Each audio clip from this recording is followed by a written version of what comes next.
As you begin to explore the Leslie Palacio case, it is impossible not to feel bewildered and disappointed that justice has not yet been served. The killer remains at large, even though the police have all the evidence and his identity is known to them.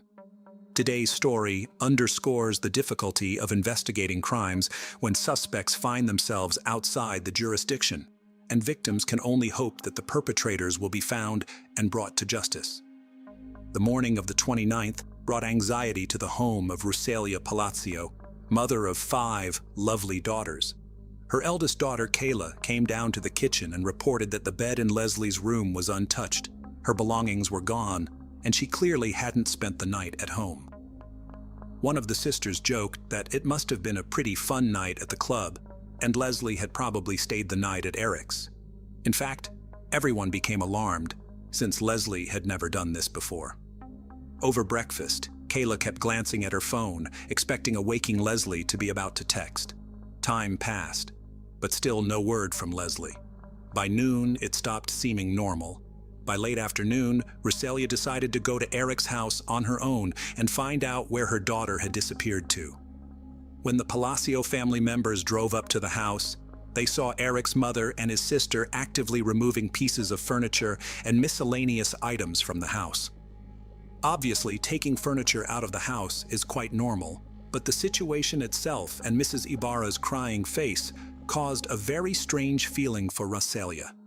Something was not right here. When asked where Leslie was and why Eric's phone was unavailable, Eric's mother and sister pretended that they didn't even know that the couple had spent the evening together. Rosalia once again clarified whether Leslie had slept over at their house that night, because she knew from her daughter's messages that she was going to Eric's house. After receiving a negative response, Leslie's family realized the seriousness of what was happening. Fears became reality, and the family immediately took action. The older sister, realizing that Leslie could not have disappeared so easily, began calling local hospitals and searching the internet for reports of accidents in the last 24 hours. However, the search was unsuccessful, as were attempts to contact Eric. He had either turned off his phone or the phone was dead, as Kayla couldn't even hear the voicemail. Rosalia had no choice but to call the police. The next day, August 30th, Leslie was officially reported missing. The move was the first in an intense fight for justice. Leslie Palacio was born on May 5, 1998, in Las Vegas, Nevada, USA. Her short but full life was full of love and caring for her family.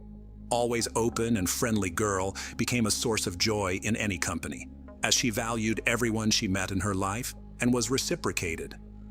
Leslie dreamed of connecting her life with medicine. After graduating from high school, she entered the Las Vegas Medical College. In 2020, she was already confidently moving towards her dream of becoming a phlebotomist and worked part-time as a lab technician, combining theoretical knowledge with practical skills. Leslie proved herself to be a talented student.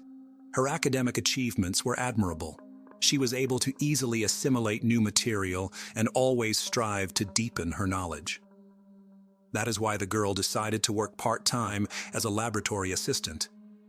Unexpectedly, Leslie realized that she had found her calling and soon became an integral part of the team. Colleagues considered the student not only a responsible and professional lab technician, but also a warm, responsive person. The girl's duties included conducting various analyses and tests, but for Leslie, this work was much more than just a fulfillment of duties. She saw her calling in the ability to make the process of taking tests as comfortable as possible for patients. Her caring and patience created an atmosphere of trust, and even those who were apprehensive about the procedure felt at ease in her presence. When the youngest of the nurses asked if Leslie was afraid of getting her hands pierced all the time, she laughingly replied that she now had a super ability to poke people. The young optimist's vitality was evident in her every action. By all accounts, Leslie had the unique potential to become a sought-after and valuable specialist in the field of medical laboratory diagnostics, and she would have, if not for a dramatic turn of events. Leslie has been used to helping and caring for everyone since childhood. As the second of 5 daughters, she took on the role of mother when Rosalia Palacio worked as a hotel cleaner. Rosalia recalled her daughter kicking her out of the kitchen when she tried to cook dinner after cleaning more than 15 hotel rooms in a shift. "Get some rest," Leslie gently urged her. Wanting to relieve her mother's burden after work, her daughter took it upon herself to prepare dinners and, in her characteristic easygoing manner, found cooking to be a source of inspiration. From then on, she always made sure her family members were very well fed, and even if she was away and couldn't make the family dinner herself, she always called home to make sure everyone had eaten. For Leslie, family came first, and she easily inspired her sisters with her energy and ideas. For example, even during the pandemic, Leslie didn't let sports disappear by organizing workouts in the backyard of the house. She taught her mother various exercises, and with her sisters she danced daily in front of the mirror to music. Her love of experimenting with hair color and image turned it into a joint business plan with her older sister to open a boutique. The sisters began designing and sewing dresses at home in their own unique style. When the coronavirus pandemic happened and Rosalia was laid off due to downsizing, Leslie suggested her mother start her own small cleaning company and assured her that she would definitely help her with the cleanings in her free time from work and school. "Mom, we'll be fine soon, you'll see," she assured Rosalia. At a family council, they came up with a name for the company, the Palacio Cleaning Service. At the time Leslie disappeared, her dreams were just beginning to be realized. Their family firm had landed its first contract. But on August 29, 2020, all of the Palacio family's plans and dreams came crashing down. At the end of August 2020, Leslie completed the lab assistant program, and the family firm also received a large order. The girl decided it was time to take a break from the stresses and worries and enjoy an evening of dancing and fun.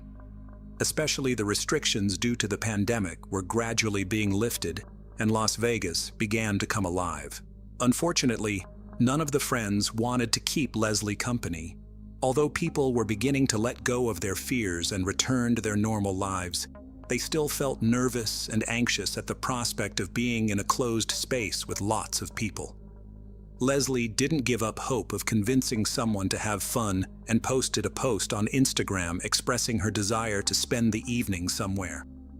Unexpectedly, she received a message from Eric Rangel Ibarra.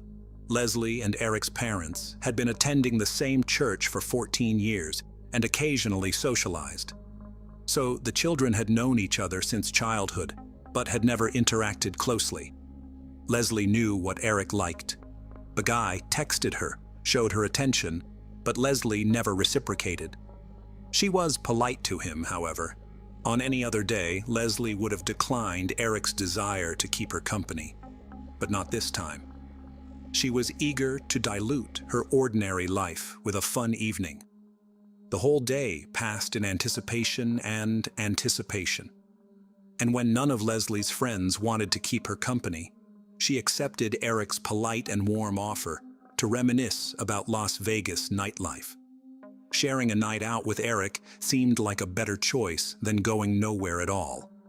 Expecting a fun adventure, Leslie had no idea what horrible events awaited her, but she probably had a premonition of something, trying to rationalize to herself that there was no cause for concern. Anyway, Leslie agreed with her sister that she would send her regular messages, telling her exactly where she was. She also told Kayla in great detail where she was going and with whom and what places she might end up in. After a while, the older sister received a strange message. "Can you believe Eric is totally not going to drink this evening? We're at a party, but it looks like I'm going to have to party alone." Afterward, the sisters exchanged joking messages on the topic of healthy living. The first place Eric and Leslie went to was the casino at the Longhorn Hotel. Police officers would later see on surveillance footage of the couple getting out of a white Ford F-250, owned by Eric at 0:31 a.m. on Ayug 29 and entering the casino, then leaving a short time later at 1:56 a.m. The couple would then leave the casino. Leslie kept in contact with her sister, telling her what was going on. At 4:40 a.m., Leslie sent her sister another strange message. "I need to talk to you about something shitty." Kayla asked what happened and, according to her, a text box popped up, as if Leslie had started to reply, but no answer ever came. That text message was the last of the girl's life. The morning of the 29th came. Leslie still hadn't returned home. The more time passed, the more concerned the Palacio family members became. The certainty that Leslie had stayed the night at Eric's house was replaced by confusion, and the family went to a familiar house, where they found a strange scene. Mrs. Ibarra and her daughter were taking out furniture, pretending that they had heard for the first time that Leslie and Eric had spent the evening together. In fact, Leslie's family arrived at Eric's house just in time. If they had arrived a few hours later, the investigation would have been significantly delayed. The police found traces of blood in the house, a mess in the bedroom, which suggests that Eric's mother and his sister spent the whole day, strangely enough, not to clean up the traces of the crime, but to pack things, down to the pieces of furniture. The family was clearly not going on a picnic, but planning a long-term and thorough absence. Most likely, they had arranged to reunite with Eric and his father, Jose, in Mexico, where the two had traveled in order to escape justice. Upon seeing the Palacio family, Mrs. Ibarra probably realized that the chance to leave was gone, leaving evidence in the house that no one would take the time to clean up. Panicked, mother and daughter began to simply deny knowing about Leslie and Eric's evening together. It was this behavior that led to the suspicion that something irreparable had happened. Fortunately, the Las Vegas police took immediate action and sent out a billing inquiry intending to track Leslie's movements since the previous night. But unfortunately, it takes some time to get that data, while the Palacios couldn't sit back and wait. The family started a campaign to spread the word about Leslie's disappearance. People responded and began actively sharing the information on social media. No one expected that there would be so many people who cared. Eric's mom especially didn't expect it. Detectives kept asking more and more questions, and on August 31st, Mrs. Ibarra went to the police station and filed a missing persons report for her husband and son. Mrs. Ibarra told police that her son, Eric, left home late in the evening on August 28th. And when he returned the next morning, he was acting strangely. She saw him walk out the door and never returned. The police noticed a strange circumstance. Not only was Leslie missing, but Eric was also missing, as well as his father. Based on this, an investigation into the triple disappearance began, with the Las Vegas police involved. Detectives turned to the residents of the neighborhood with the hope of finding surveillance cameras that recorded something important. Luck smiled. It was discovered that just across the street from Jose Ibarra's home, there were surveillance cameras. In addition to the CCTV footage, police obtained billing data that allowed them to track Leslie's movements in the early morning hours of the 29th. Detectives found that the couple went to the casino and afterward to a grill bar, which they reached around 02:15 a.m. Accidentally or not, Leslie's cell phone was left at the bar, and the records show that Leslie left the establishment around 5:50 a.m., which is quite early in the morning. At 06:05 a.m., neighborhood cameras captured Eric's car pulling up to the family home. The nature of his assistance to Leslie in getting out of the car and on the way to the house clearly indicated that the girl was heavily intoxicated. At 07:25 a.m., Eric and his father, Jose, are seen carrying Leslie's body out of the house, wrapped in a sheet, and placing it in the trunk of the car. Eric then drives away while Jose hoses down the driveway to their house. These actions clearly indicated that Eric and Jose were not missing, but were fugitives from justice. After police saw the footage, a search warrant was obtained for Ibarra's home. As a result, detectives uncovered a lot of additional evidence showing that Leslie had not left the house voluntarily. The house had been cleaned with cleaning products in an unsuccessful attempt. Latex gloves and trash bags were also found. But the most important piece of evidence was the discovery in Eric's room. Traces of blood were found on the floor and on Eric's bed, an obvious sign of assault. And without DNA testing, it was clear to investigators that the blood belonged to Leslie. From that point on, Leslie Palacio was no longer missing, and investigators focused their efforts on finding her body. Eric and Jose were reported missing. As investigators searched diligently for suspects, the shaken Palacio family made efforts as well. Roselia asked members of the church community to help search for her daughter's body as search volunteers. Flyers and posters with Leslie's photo and images of Eric and Jose appeared on social media, newspapers, and street poles. The Palacio family is asking the public to intervene and help them find these two men involved in the girl's death, was the message on each flyer. The first major breakthrough in the investigation came when a license plate reader spotted Eric's car just 6 miles from his home around 10 a.m. August 29. He was heading back to his home just 4 hours after Leslie's alleged murder. The information uncovered made investigators realize that the location where Eric may have hidden the body was within a 4-hour drive of his home, on the Nevada-Arizona border, or the Charleston Peak side, which is a huge area. So detectives were desperate for any additional information that could help them determine a more precise location. Once again, luck smiled on them when footage was recorded at a gas station 40 miles north of Las Vegas, showing Eric's car pulling off the highway toward the Valley of Fire National Park. The car backed up 20 minutes later with muddy tires. The find narrowed the search and pointed to the possible location of the body within 20 miles of the gas station. The mud on the tires suggested that Eric had driven off the road at some point.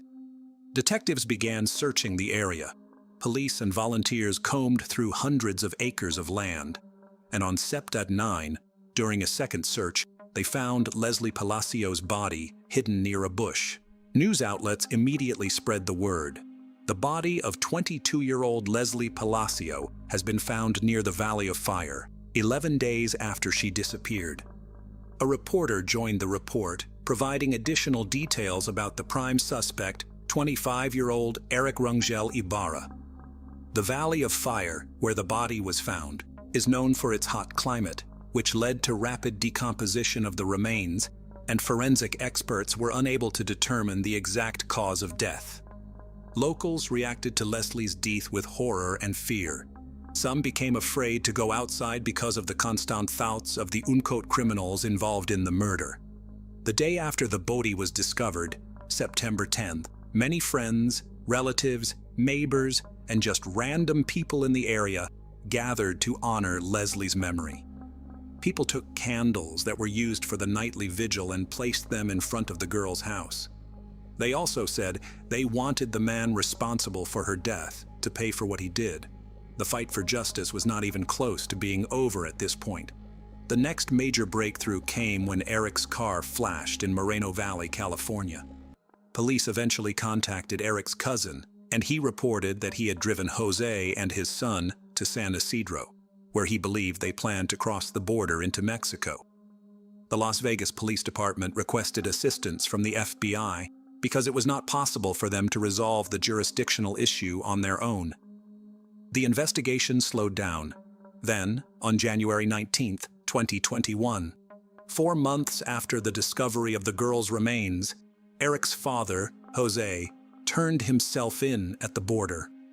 Everyone was greatly relieved that at least one fugitive was now in custody. The man was quickly extradited back to Clark County and charged with destruction of evidence and accessory to murder. During interrogations, Jose tried to minimize his involvement in the crime, explaining the story of the trip to Mexico by his son's strange behavior on the morning of August 29th. However, investigators showing surveillance video footage debunked his false claims. The footage clearly showed him helping carry Leslie's body out of the house and washing the driveway. Faced with the evidence, Jose changed his testimony. He said he was working in the garage when Eric brought Leslie's body, wrapped in a sheet, into the garage. According to Jose, he panicked and helped his son load the body into the truck, assuming that Leslie had died of an overdose of illegal drugs because he saw no visible injuries on the body. Court documents indicate that Jose initially told police that, according to Eric, Leslie died of an overdose of illegal drugs. Jose also explained that Eric immediately talked about wanting to end his life, blamed himself, and so he decided that the best thing to do for his son was to take him to Mexico. When investigators asked Jose for Eric's current whereabouts, he explained that as soon as the two of them entered Mexico and boarded the bus was searched by Mexican authorities. He and his son got scared and decided to split up, thinking that apart it would be harder for the authorities to find them. For this reason, he would love to help the investigation, but has absolutely no idea where his son might be. On June 18, 2021, Jose formally pleaded guilty to destruction of evidence and accessory to murder. Despite the horrific characteristics of his crimes, Jose Ibarra was sentenced to only 2 years in the Clark County Detention Center, causing shock and dismay in the community. The Palacio family was shocked and outraged by Jose's lenient sentence, which they felt was unjust. During the pandemonium, Jose Ibarra joined the court proceedings virtually, while Leslie's family and friends attended in person. They urged the judge to impose a harsher sentence, arguing that 2 years was not enough for an accessory to murder who helped dispose of the body and hid the perpetrator. Jose Ibarra pleaded guilty and tried to apologize to Palacio's family, saying his love for his son outweighed him. He expressed regret for his actions. However, Leslie's family did not accept his apology and did not consider it sincere.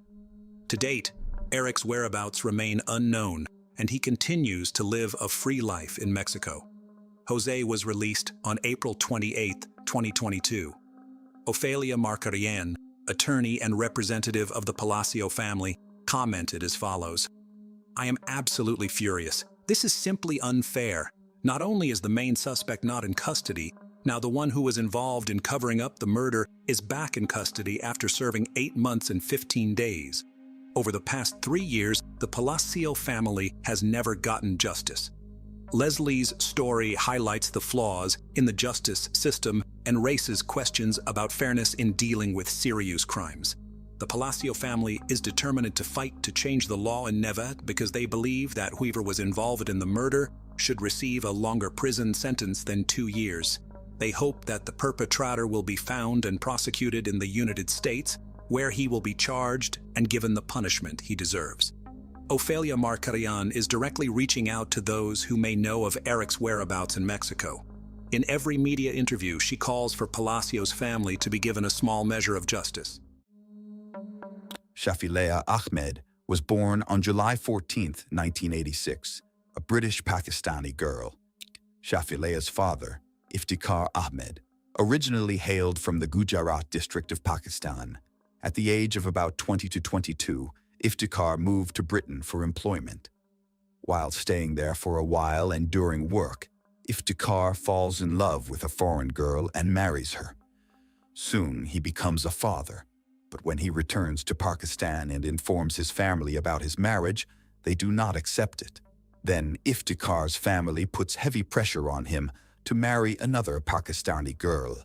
Despite Iftikhar's resistance, he eventually succumbs to his family's insistence and he marries a Pakistani girl named Farzana. After the marriage, Iftikhar returns to Britain and, after revealing the truth to his first wife, divorces her.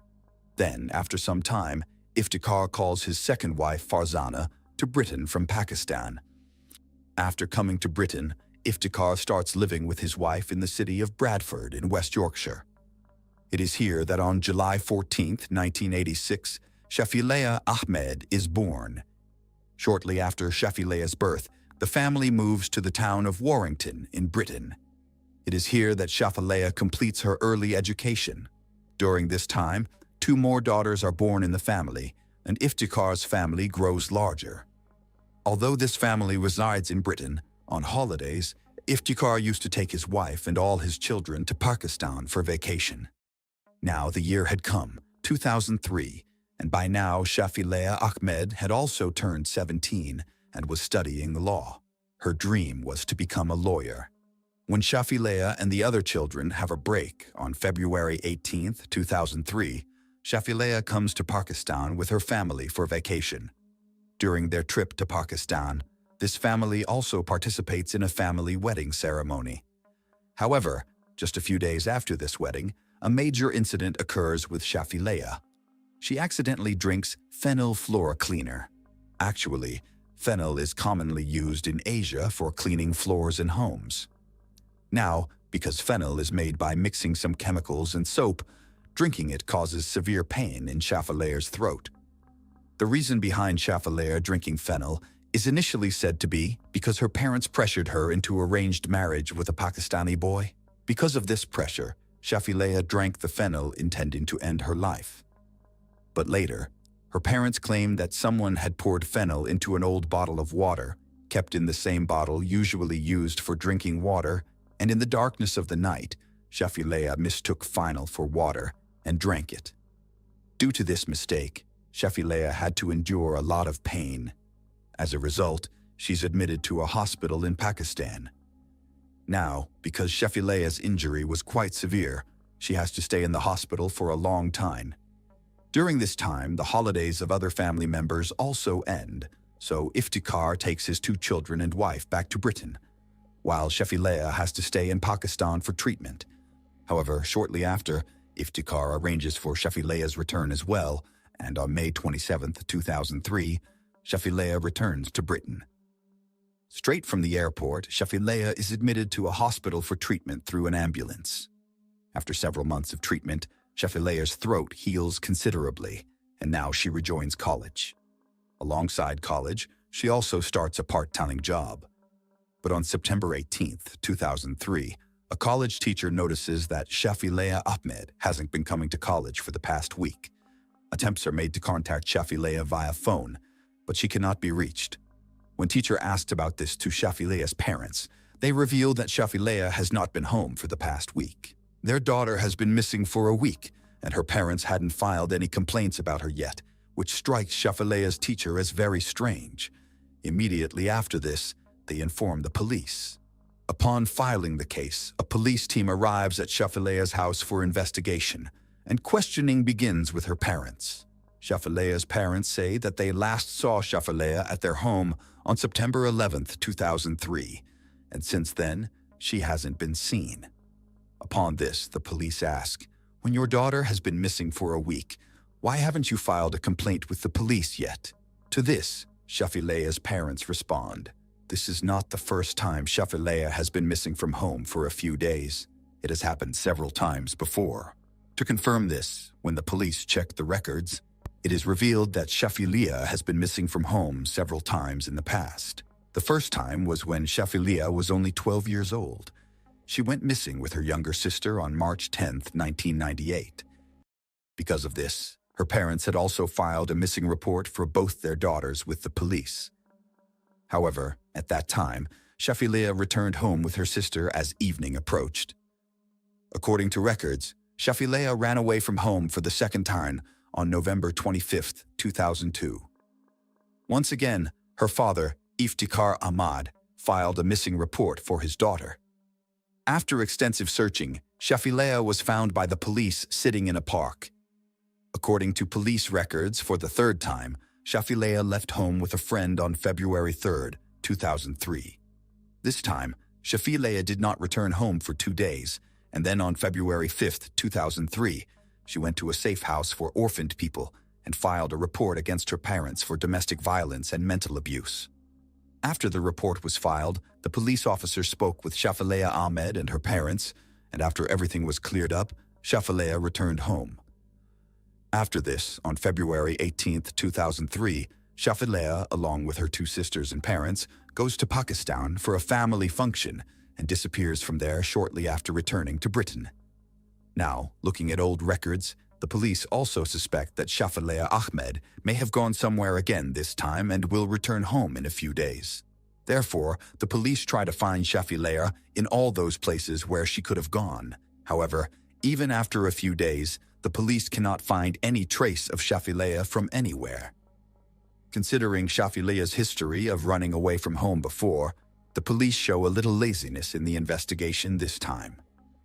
After this, some local media start making an issue out of the police's laziness. As a result, demand for a thorough search for Shafilea increases at the local level. Due to the progress in the Shafilea missing case, the police accelerate their investigation. Subsequently, they discover numerous poems written by Shafia at her home. These poems reveal her dissatisfaction with her household environment. Her parents wished for Shafia to lead a traditional Pakistani girl's life, but she favored Western culture. Through her poetry, she expressed this pain. As Shafilea's poems reach the public, the case gains momentum, putting pressure on the police to find her. Consequently, law enforcement intervenes, intensifying their search efforts in places Shafilea could have visited. Eventually, CCTV footage confirmed Shafilea's identity to her parents, confirming that the girl in the footage is indeed Shafilea Ahmad. A few days after Shafilea went missing, her parents identified her. This made the police believe that at least Shafilea was alive. However, a new turn in the case occurs when the CCTV footage shows Shafilea's class teacher. Actually, when the picture is shown to Shafilea's class teacher, they say that the girl in the photo is not Shafilea Ahmed. Some other people also confirm by watching the CCTV footage that the girl in the footage is not Shafilea. Now, the police find it very strange that Shafilea's parents themselves did not recognize their daughter from the CCTV footage. The police had many questions in their minds, and to find the answers to those questions, they secretly installed some audio recording devices at Shafilea's home. The police were listening to everything that was happening in Shafilea's house through an audio recording device. According to the recording, one day Iftikhar is heard saying, "In Britain, if you kill 40 people and there is no evidence against you, then the law here can't do anything to you." Additionally, one day Iftikhar Ahmad is heard saying, "If the police collect DNA samples from inside the car, what could happen?" Furthermore, the audio recording device captures some suspicious conversations that lead the police to suspect that perhaps Shafilea's father had something to do with his daughter. Now, because the police start to doubt Iftikhar Ahmed, they use his audio recordings as evidence, and on December 18, 2003, the police arrest Iftikhar and his wife Farzana Ahmed, along with 5 other family members, on charges of murdering Shafilea and hiding her body. The police had arrested these people solely on suspicion. The police hoped that during the investigation, some concrete evidence would be found against these peoples. However, no evidence was found against any of the arrested persons, and eventually, the police released them all. It had been a year since 2004, and there was still no evidence in the case of Shafilea Ahmed. The police were engaged in efforts to locate Shafilea. Meanwhile, floods occurred in the famous Kent River, flowing from the Sedgwick area of Britain. When the floods were under control, the body of a girl were found in extremely poor condition on the banks of this river. The distance between the place where the body was found and where Shafilea Ahmed had disappeared was 70 miles. But still, the police have doubts whether this corpse could be Shafilea's. However, to confirm this, DNA samples are collected from the dead body and then matched with the DNA of Iftikhar and Farzana. In this case, a major twist occurs when a body washed away in the flood matches with the DNA samples of Iftikhar. This meant that the body washed away from the river was not someone else's but Shafilea Ahmed's, meaning in the search for Shafilea Ahmed, whom the police had been looking for the past year, now reaches the police itself in the form of a corpse. Now, the biggest question in front of the police was who and why murdered Shafilea Ahmed. However, even before the statements and actions of corpse's parents, there were doubts, and in 2003, these 2, along with 5 others, were arrested. Therefore, once again, Shafilea's parents are arrested and questioned. The trial of this case is also going on, but even this time, No allegations can be proven against them, which leads the police to release them again. However, after that, the police detain some other suspects and proceed with the investigation against all of them. But despite many efforts, the police cannot reach the murderer. As time passes, people slowly start to forget about Shafilea Ahmed's case. Shafilea disappeared in 2003, and now it was 2010. That is, it had been 7 years since Shafilea's death. By now, Shafilea's family had also moved on from the incident and had become busy with their daily lives. But then, on August 25, 2010, a major theft occurs at Iftikhar Ahmed's house. By now, Iftikhar Ahmed's family had already become the center of attention in the city due to their daughter's disappearance. Due to this, when theft occurs in this house, it starts making headlines on the front page of newspapers. But once again, this puts heavy pressure on the police. Despite working honestly, the police quickly get involved in the search for the thief. After many days of hard work, the police make a revelation that surprises everyone. Actually, the police arrest not someone else, but Iftikhar Ahmed's daughter, Alicia Ahmed, on charges of theft in the house. In fact, Alicia was Shafilea's younger sister. According to Alicia, she didn't get as much money from home as she demanded and needed. Because of this, she orchestrated the theft of her father's money at her own home. However, the police had solved the theft case very quickly. But the police spot an opportunity here and now. They start talking to Alicia about her sister Shafilea, who disappeared many years ago, and reopen the file related to the Shafilea case. In the initial conversation, the police suspect that Alicia knows something about the disappearance of Shafilea that the world is still unaware of. The police officers try to uncover what happened with Shafilea, but Alicia refuses to cooperate with them. However, the police then tell Alicia, "You have orchestrated a theft in your own house, which could lead to a long prison sentence for you. But if you can provide any information about Shafilea that nobody else knows, your sentence could be significantly reduced." Afterwards, when Alicia reveals some details to the police, everyone is left stunned. Alicia explains, "It was not someone else but my father, Iftikhar, and my mother, Farzana Ahmed, who had beaten Shafilea Ahmad in front of all of us sisters. Then our father put polythene on her face, and due to suffocation, she was dead. Then he placed Shafilea's body in his car and threw it into the distant jungle. However, due to the flood, the body drifted to the riverbank from the jungle." According to Alicia, Iftikhar and Farzara did not like their daughter's modern lifestyle at all. On the surface, Shafilea started falling in love with a boy, and when this matter comes to light, Iftikhar and Farzana quickly try to arrange Shafilea's marriage with their preferred boy.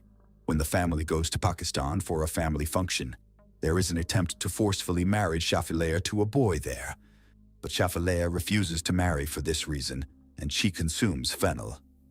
After that, her health deteriorates, and her marriage does not happen either. When Shafilea returns to Britain, her family members here also insist on arranging her marriage with a boy of their choice.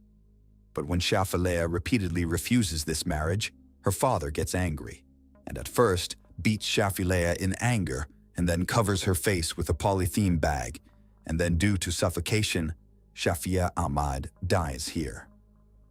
But immediately after this disclosure, Alicia Ahmed becomes a government witness in the case. In exchange, she is assured a minimum sentence in the theft case. However, based on Alicia's statement on September 2, 2010, Farzana and Iftikhar are arrested, and then a case of their own daughter's murder is pursued against them. Both of them remain in jail for several months after the arrest. However, nearly a year later, on September 15, 2011, they are granted bail by the Manchester Crown Court. In the further investigation, the police gather some crucial evidence, and based on that evidence, the trial of this case begins in the Chester Crown Court on May 21, 2012. Initially, Farzana and Iftikhar continue to deny their involvement in their daughter's murder, but when Farzana begins to suspect that she is being framed for her own daughter's murder, she finally accepts in court on July 9, 2012, that Shafilea Ahmed's murder was not committed by anyone else, but by Iftikhar Ahmed himself. In her statement, Farzana also reveals that she tried to stop Iftikhar, but instead, Iftikhar beat and threatened her family, saying, "If any of you ever talk about this to anyone, your fate will be just like Shafilea's." Now, 2 witnesses had testified against Iftikhar Ahmed. Besides, the police who gather evidence also indicate that it was Iftikhar Ahmed who murdered Shafilea, then threw her body far into the jungle. However, a natural disaster struck that area, and with the floodwaters, Shafilea's body drifted and reached the riverbank on its own. After a lengthy trial in August 2012, Farzana and Iftikhar are found guilty of murdering their own daughter and disposing of her body after the murder. They are then sentenced to 25 years each. It is also proven in court that this was an honor killing. Following this verdict, every year on July 14th, Shafilea Ahmed's birthday, the National Day of Memory for Victims of Honor Killings, is observed in her memory. So with this, the case of Shafilea Ahmed comes to a close. However, perhaps nature also desired that Shafilea Ahmed receive justice and her killers be punished. Therefore, albeit late, Shafilea's parents, her murderers, are also sentenced. Have you heard the story about the nuclear power plant employee from Springfield who was having problems with his wife? No, we're not talking about Homer Simpson. We're talking about this guy.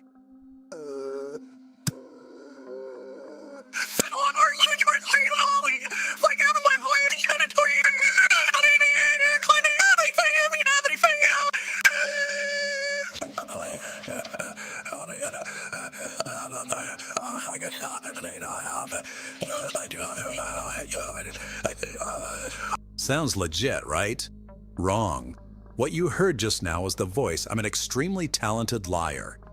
In 1995, Mark Winger, a nuclear power plant technician in Springfield, Illinois, murdered his wife by beating her to death with a hammer. In an even darker twist to the story, he framed someone else for the murder, married their child's nanny shortly afterwards, and got away with murder for nearly 4 years. So how did he do it? Hi, and welcome to Mysterious 7. I'm Michael, and today I'm going to take you guys through another case with the most insane twists you've ever heard. In June of 1995, it seemed like life couldn't possibly get any better for Mark and Donna Winger. The nuclear technician and his wife had been happily married for several years, and they had just adopted a newborn baby girl named Bailey. Donna was the oldest of 3 sisters in what they described as an incredibly close-knit family. The Dreschers grew to love Mark too. He was smart, Jewish. He was attractive and he was fun, Donna's sister Jenny Levin told the media. Donna just felt like she had found her person. After Mark and Donna Winger were married in 1989, he was offered a job, and the newlyweds settled in Springfield, Illinois. We always joked about the fact when one sister marries, that husband marries 3 sisters, Levin said. We shared our lives with Mark. Donna was working as an operating room technician and Mark was a nuclear engineer. Donna couldn't have been happier. The only thing she would have liked to was to have a child, her stepfather, Ira Drescher, said. Donna's mother, Sarah Jane Drescher, said her daughter was overwhelmed when she learned that she could not get pregnant. But then one day while working at the hospital, a doctor told Donna that a teenager was looking to put her baby up for adoption. Adopting the child was an easy decision for her. She looked at me with tears when she said, "Michelle, I knew it the minute they put the baby into my arms. She has always been mine," Donna's sister Michelle Hansen said. The Wingers welcomed baby Bailey into their home on June 1st, 1995. Donna's family said the couple loved their new roles as parents. They seemed to have all the makings of a long and happy life together. Mark was just as excited to become a dad as Donna was to become a mom, Hansen said. Donna had met the woman who would eventually become her best friend, Deanne Schultz, at the hospital. And with the arrival of Bailey, the two bonded over motherhood.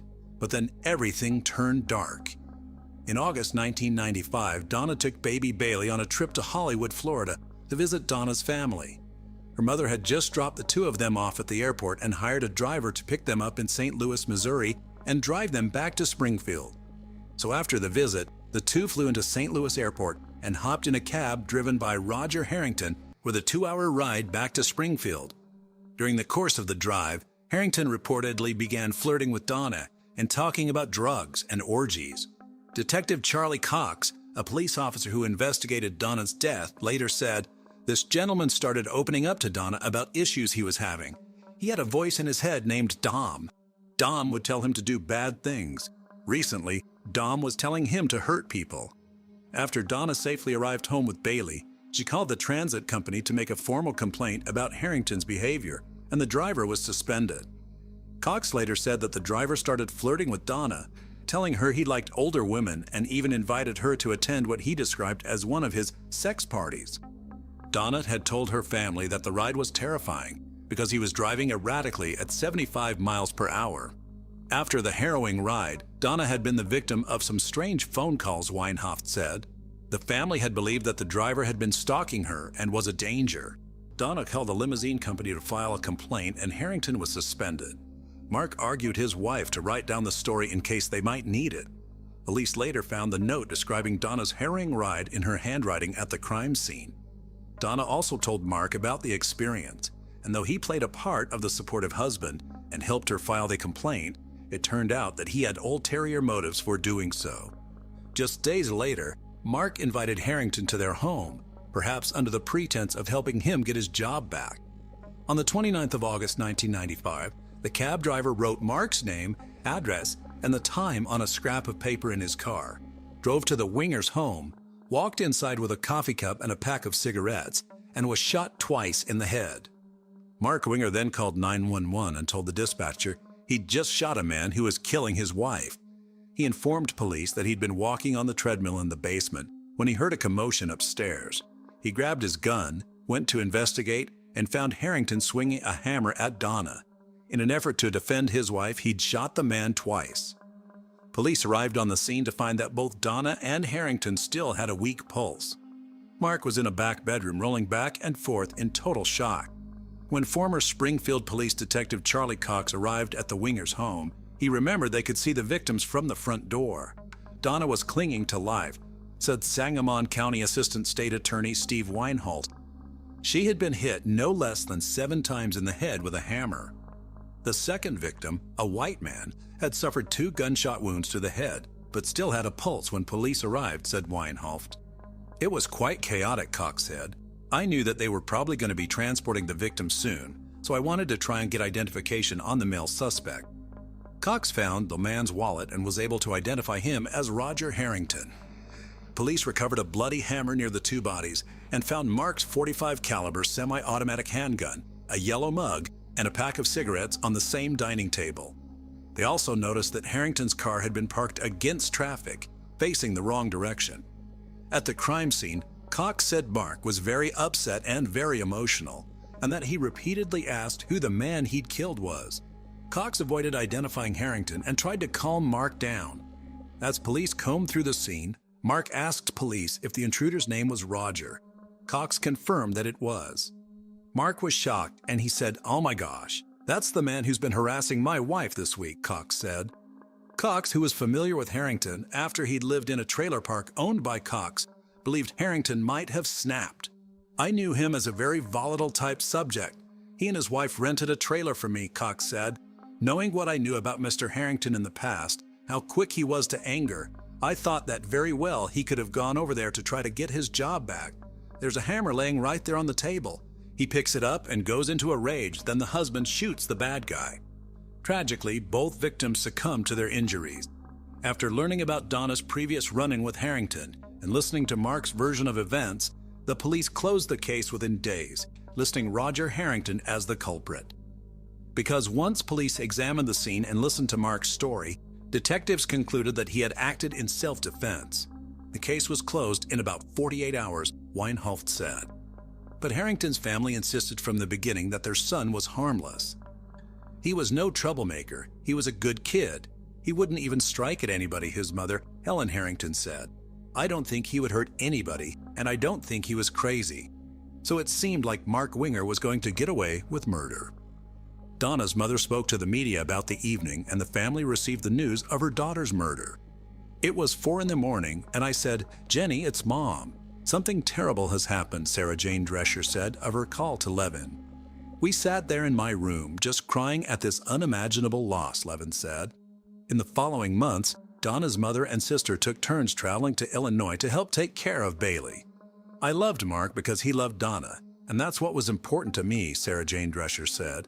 But I had to be very careful because I did not want to ruin my relationship with him, because I did not want to ruin my relationship with the baby. I wanted to be a grandma, and Bailey made me a grandma. Mark was now a single father raising his infant daughter on his own. Donna's family initially flew to Illinois to help out, but they couldn't stay, and they suggested Mark hire a nanny. In January 1996, he met 23-year-old Rebecca Simic, who was searching for a nanny job in the area. Rebecca told reporters, "It just felt like Bailey was the one that really needed me the most. She had been through so much already at the age of 3 months." Rebecca was wonderful with Bailey, and even Donna's family agreed that she was like an angel sent to help Mark. While she felt a little uncomfortable in the house, where 2 people had died violently, she was dedicated to giving Bailey a good childhood despite the trauma of losing her mother. "I didn't want to like Rebecca, but it was hard not to like her," Levin said. "Seeing her with Bailey, there was really nothing bad we could say about her." Meanwhile, Rebecca's role at Mark's home had begun to evolve. When you live with someone and you're taking care of a child together, it's very easy to kind of play house. Rebecca said later on. Rebecca told the media that she was blown away by what the infant had been through in such a short time. "Mark made me feel like I was like an angel sent to him from God or Donna, and it was my purpose to make this family whole again," Rebecca said. She lost 2 mothers by the time she was 3 months old, and she was so smiley, Rebecca said. "I wanted to get in there and say, I'm going to help and I'm going to make this little girl's life better." Mark helped Rebecca feel at ease in her new role. After a few months, the two found themselves sharing conversation and a glass of wine at the end of a long day. And then one thing led to another as their relationship turned intimate. Within the year, Rebecca was pregnant with Mark's child. The couple eloped in Hawaii in October 1996, just 14 months after Donna's death. "I remember asking him how he could move on so quickly," Rebecca later recalled. "And he explained to me that when you have a good marriage, it's natural for you to just want that again."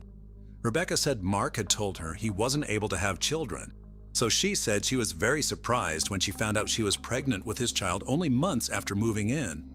"Obviously, I wasn't careful. It was just kind of a shock," she said. Mark, on the other hand, was thrilled, Rebecca recalled. "It felt like it was a victory to him," she said. "Mark put pressure on me to marry him and have children with him." Rebecca said that Mark, who was Jewish when they met, even started going to church with her. She said he told her they could raise a family in a Christian home. "I would be honored to be your husband and blessed if you were my wife," Mark wrote in a letter to Rebecca. Mark's rabbi, Michael Datz, asked him about his change in faith, and he said that Mark explained, "Judaism is just too difficult and unforgiving." Rabbi Datz didn't understand, asking, "Mark, I don't know what you're talking about. What do you need forgiveness for?" He said Mark didn't respond. But then it seemed like Mark was trying almost a little too hard to leave the past behind. 16 months after his wife's death, Mark told Sarah Jane Drescher that he was going to sell the house where her daughter Donna had died and buy another one just outside of town. He and Rebecca had started a family of their own, and he started cutting ties with Donna's parents. "I received a letter from Mark one day saying to me I could not be called grandma," Sarah Jane Drescher said. "I wrote him back and I begged him, please let her call me grandma. And he said, I'm sorry, there's no way I am going to allow her to call you grandma, and that's the way it is." Sarah said she mourned that loss for a long time. Bailey Simic, now 25, told reporters that her grandmother and grandfather, Ira Drescher, would send a birthday card to her every year. "I always remember asking my mom, 'Who's Sarah Jane and Ira?' she said. My mom would always explain, like, 'Those are Donna's parents, and they just want to let you know that, like, they love you and that they remember you.'" Eventually, Mark sold the house where Donna had died and moved with his new wife to the suburbs outside of Springfield. Things seemed great on the surface. They had 3 children together, and Rebecca raised Bailey as her daughter. Though chaotic, their life seemed almost perfect. Mark was a loving partner and a very involved father. That would all change quite soon. One day in early 1909, when Mark was feeling ill, Rebecca took him to the emergency room in the hospital where Donna had worked before her death.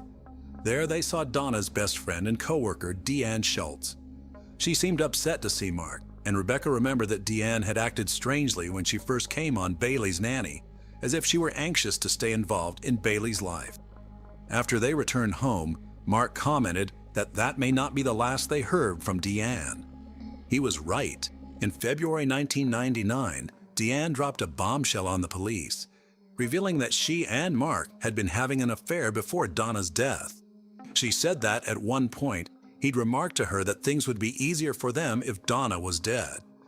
She told them that after Donna's fateful ride with Roger Harrington, Mark said that he needed to get that driver to the house. "All you'd need to do is find the body," he told her. Deanne never thought Mark was serious, but when Donna turned up dead soon after, she knew he had done it. Mark had threatened her not to tell anyone about the things he'd said, and she'd attempted suicide several times while struggling with her guilt. After seeing him in the hospital, she decided she couldn't keep quiet any longer. After hearing Deanne's story, police decided to take a closer look at the evidence from the day of the murders. The more they thought about what they'd once assumed was an open and shut case, the more questions they had. Why were there no signs of forced entry into the Winger home that August day? Why would Roger Harrington bring his cup of coffee and cigarettes into the house with him if he'd planned to attack Donna? And why would he use the Winger's hammer as a weapon when he had a tire iron and a knife in his car? At that point, investigators came upon 3 never-before-seen Polaroid photos taken the day of the murders. They'd been with the evidence collected in a civil suit Mark had filed against the transportation company that had employed Harrington. The position of the bodies in the photos showed that Mark's version of events were not possible. Mark Winger had stated that Roger Harrington was kneeling right next to Donna Winger's head and he was beating her with a hammer, Weinhoft explained. He stated that he shot him and that the man fell backward so that his feet remained near Donna's head. In reality, the Polaroid photographs show the exact opposite. Blood spatter experts agreed. Cox later told the media, "I was ashamed of the way the investigation went. I heard Roger Harrington's family. I ran his name through hell for no reason. I mean, he was an innocent victim. It had become clear that Mark was the real murderer behind the scenes the whole time." Rebecca Simic was left to make sense of the tragedy. She had no idea what Mark was capable of, and afterward, she moved her 4 children out of Springfield to feel safer. While Mark had tried to keep Bailey away from Donna's family, Rebecca encouraged them to be reunited. "We'd been hurt a lot by the same person," Rebecca said, "but it didn't break us." Donna's family and Rebecca spoke to reporters about the horrific realization that Mark was a manipulative killer hiding behind the mask of a brilliant engineer and a kind, loving husband and father. In December 1999, more than 4 years after the murders, the Springfield State Journal-Register ran an article based on allegations in the civil lawsuit that Mark had arranged the murder himself and killed both his wife and Harrington. The allegations were based on a blood spatter expert hired by BART Transportation in the case after the arrest of their employee Harrington. "Everything came to a head. It changed everything," Rebecca said of the article. "I mean, it went from Mark as the hero who was defending his wife, this noble stand-up guy that every man wanted to pat on the back, to a manipulative, deviant murderer." As the detectives continued their reinvestigation, they learned that Harrington's roommate, Susan Collins, had initially told police that someone asked to meet with Harrington on the day of the murders and that she'd seen Harrington on the phone arranging that meeting. Inside Harrington's car, they found a note written on a bank deposit slip with Mark's name, his address, and the time to be there. Roger Harrington was not an intruder, but rather he was lured into that home by Mark Winger, Weinhoft said. Deanne Schultz's cooperation with police and evidence that raised questions about Mark's story prompted the voluntary dismissal of the civil suit against BART Transportation. "I didn't see it coming," Rebecca said. "I didn't know that this whole investigation was brewing. I never thought the whole time that they thought my husband was a diabolical murderer." A warrant was issued for Mark's arrest, and he was taken into custody while at work. "I had made plans to go to McDonald's Playland," Rebecca recalled. "We were there and I got a phone call, and it was Mark's secretary, and she told me that Mark had just been arrested. I was just sick. Like my whole body kind of went numb, and I just couldn't believe it. I was shaking so badly, and I just remembered feeling so scared. I felt that I owed it to him and to my kids to just stand by him," she said. Hanson, Donna's sister, said she didn't feel relieved following Mark's arrest. "I still wanted to believe he was innocent," she said. "Here's this person that I know in handcuffs, and what's gonna happen?" Bailey was just 6 years old at the time of Mark's arrest. She said no longer having her father home was scary. I just remember everyone just trying to remain calm and kind of, at the time, being like, Dad's just going away for a while and that he'll be back soon, she said. But that was no longer possible. On August 23, 2001, Mark Winger was indicted for the murders of Donna Winger and Roger Harrington. At the trial in May 2002, a visibly shaky Deanne testified against Mark. The court granted her immunity in exchange for her testimony, though there was no evidence linking her to anything other than keeping Mark's terrible secret. Mark was sentenced to life in prison without the possibility of parole. One of the key points the prosecution had to prove was that Harrington had gone to the house to meet with the Wingers, not to commit a murder. They presented the cigarettes and coffee mug that he'd brought inside, as well as the weapons he'd left in his car and the note with Mark's name and address. Mark's attorney argued that Harrington was mentally ill, that he behaved erratically, and that these traits indicated he was capable of murder. When prosecutors presented the Polaroid showing the position of the bodies before they were removed from the scene, Mark's attorney argued throughout the trial that first responders could have moved the bodies. It's our belief that Roger comes to the house, he's allowed into the home, now retired Detective Jim Graham said. There were no signs of forced entry, and he was executed at that time. Hearing the gunshot, Donna Winger then comes from the bathroom to investigate. He then beats his wife to death with a hammer. Mark then calls 911. In the 911 call, someone can be heard moaning in the background. When Mark tells the operator he can hear his baby crying and hangs up. He had told the operator there was a bullet in Harrington's head, but when police arrived, Harrington had been shot twice.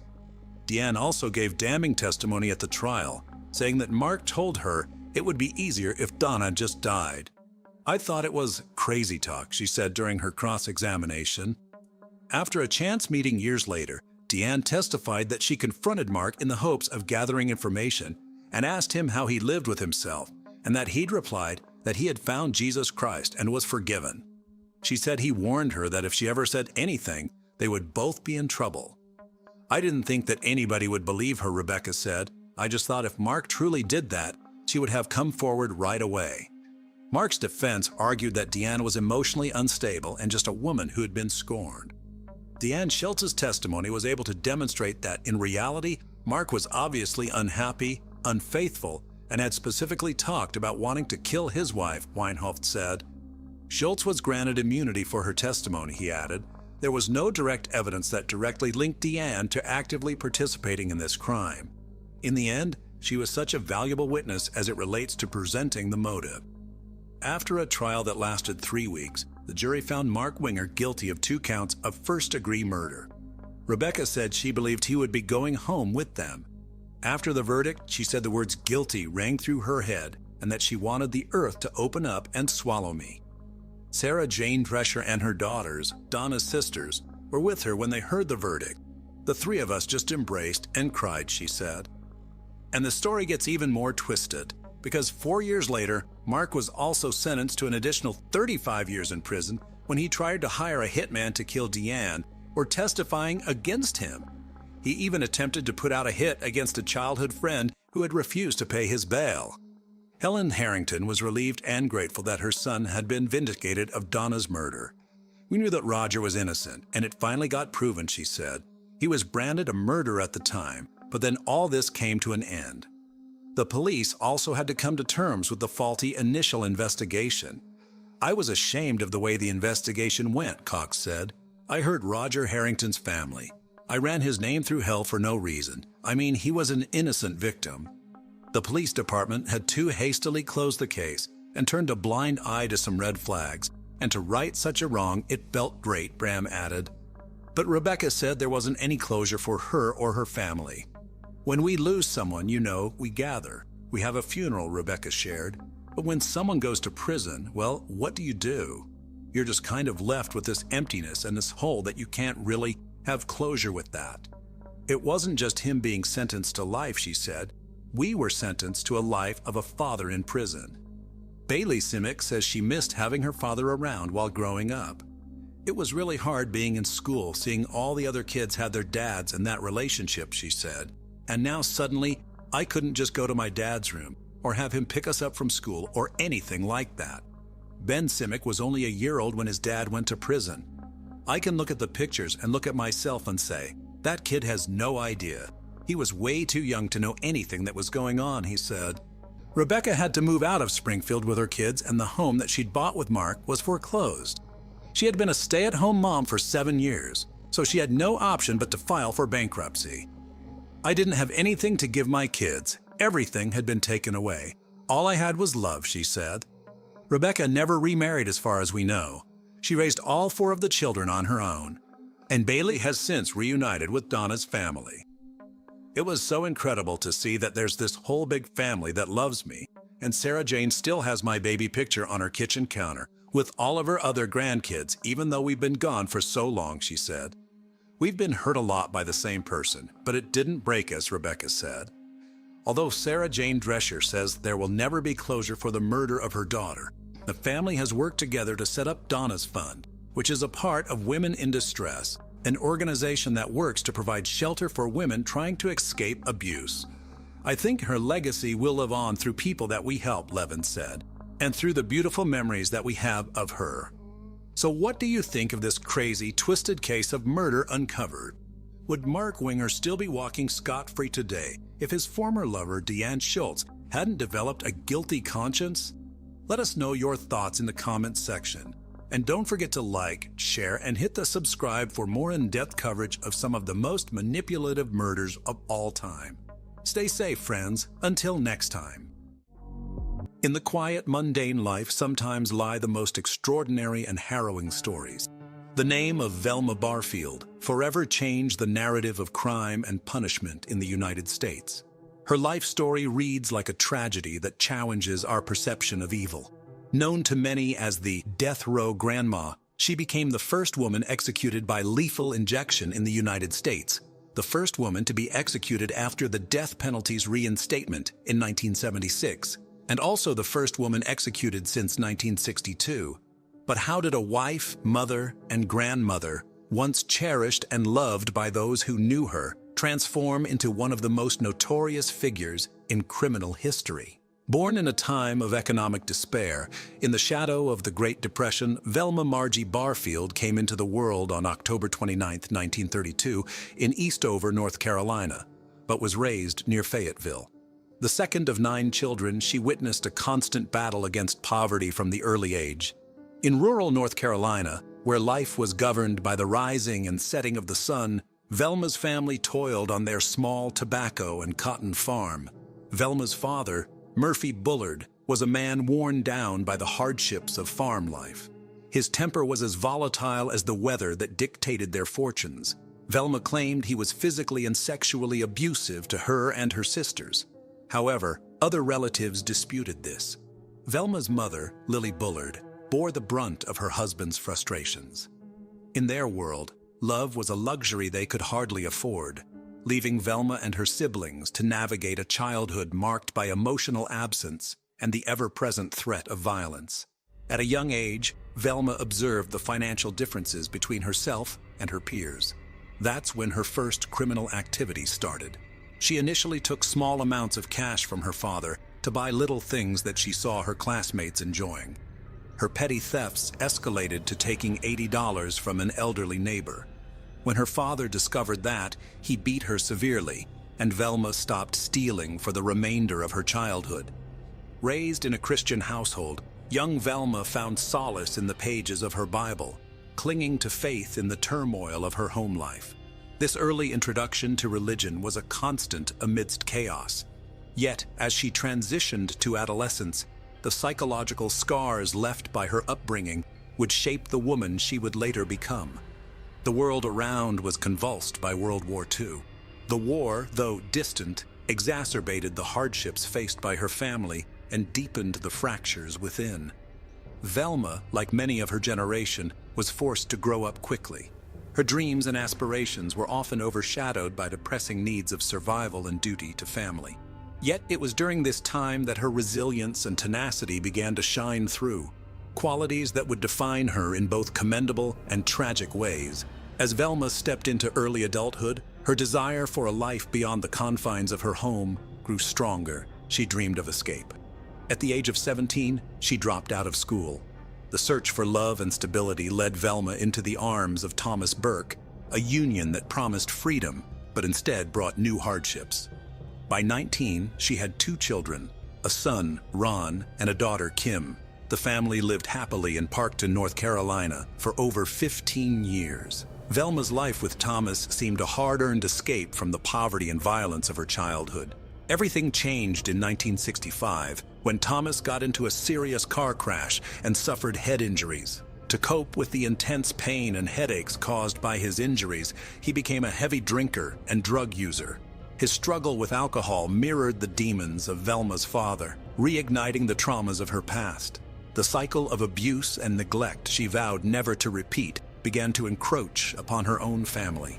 It was during these turbulent years that Velma's resilience was put to the ultimate test. The pressures of an unhappy marriage, the responsibilities of motherhood, and the patterns of her past weighed heavily on her soul. Velma started a job at a textile factory, but soon had to quit due to health problems. She underwent an urgent hysterectomy, which left her feeling insecure about her femininity. After the surgery, she suffered from debilitating back pain and turned to prescription drugs. What began as a means to cope soon spiraled into addiction that eroded her judgment and set the stage for the tragedies to come. Her journey was not a plunge, but a gradual descent, each step marked by an increasing desperation to maintain the illusion of control. On April 4, 1969, Velma had a fierce argument with her husband. Later that day, when she and the children were away, the house caught fire. Thomas, who remained inside, died from smoke inhalation, and the house was burned to the ground. Velma and the kids moved in with her parents. A few months after her husband's death, Velma started dating a widower, Jennings Barfield. They married in August 1970. One day, the couple had an argument, after which Jennings became mysteriously ill. On March 21, 1971, he died of a heart attack. Velma moved into her parents' home again. Soon after that, her father died of lung cancer. In the summer of 1974, her mother suffered severe stomach pain and was taken to the hospital. As she got better, she returned home. In August 1974, a man Velma was dating died in a car accident. On December 30th of the same year, her mother was taken to the hospital again with similar symptoms of a severe stomach illness. Doctors couldn't help her this time, nor could they diagnose her illness, and she died after 2 hours. No autopsy was performed. As mysterious deaths around Velma continued, her son, Ronnie Burke, said, "It's the saddest thing, but it seems like everybody my mother ever gets close to dies. How could the good Lord allow this to happen to a faithful Christian like Velma Barfield?" The financial strain of her addiction led to another unethical decision, forging checks to sustain her growing needs. But deceit has its price, and the trust within the community began to fray. Velma found herself trapped in a web of her own making. In 1975, she was convicted of 7 counts of writing bad checks and sentenced to 6 months in prison. However, she was released after serving 3 months. Upon her release in 1976, Velma took a job as a caretaker for the elderly. Initially, she worked for 94-year-old Montgomery Edwards and his 84-year-old wife Dolly in Lumberton, North Carolina. Montgomery fell ill and died on January 29, 1977. A few weeks later, in February, Dolly developed symptoms of a stomach illness similar to those of Velma's mother and died on March 1st. Velma then started looking after 76-year-old Record Lee, who had broken her leg. On June 4, 1977, Lee's husband, John Henry, began to suffer severe pains in his stomach and chest. Doctors diagnosed his condition as a severe stomach virus. He died later that month. Later, in 1977, Velma moved in with her boyfriend Roland Stewart Taylor, a relative of Dolly Edwards. He was a widower and tobacco farmer. One day, they were attending a Pentecostal revival meeting in Cumberland County. Suddenly, Stewart complained of severe stomach pain. He was taken to the hospital, where he died after a few days. The search for truth begins in the quietest of ways. A question, a doubt, a pressing need for answers.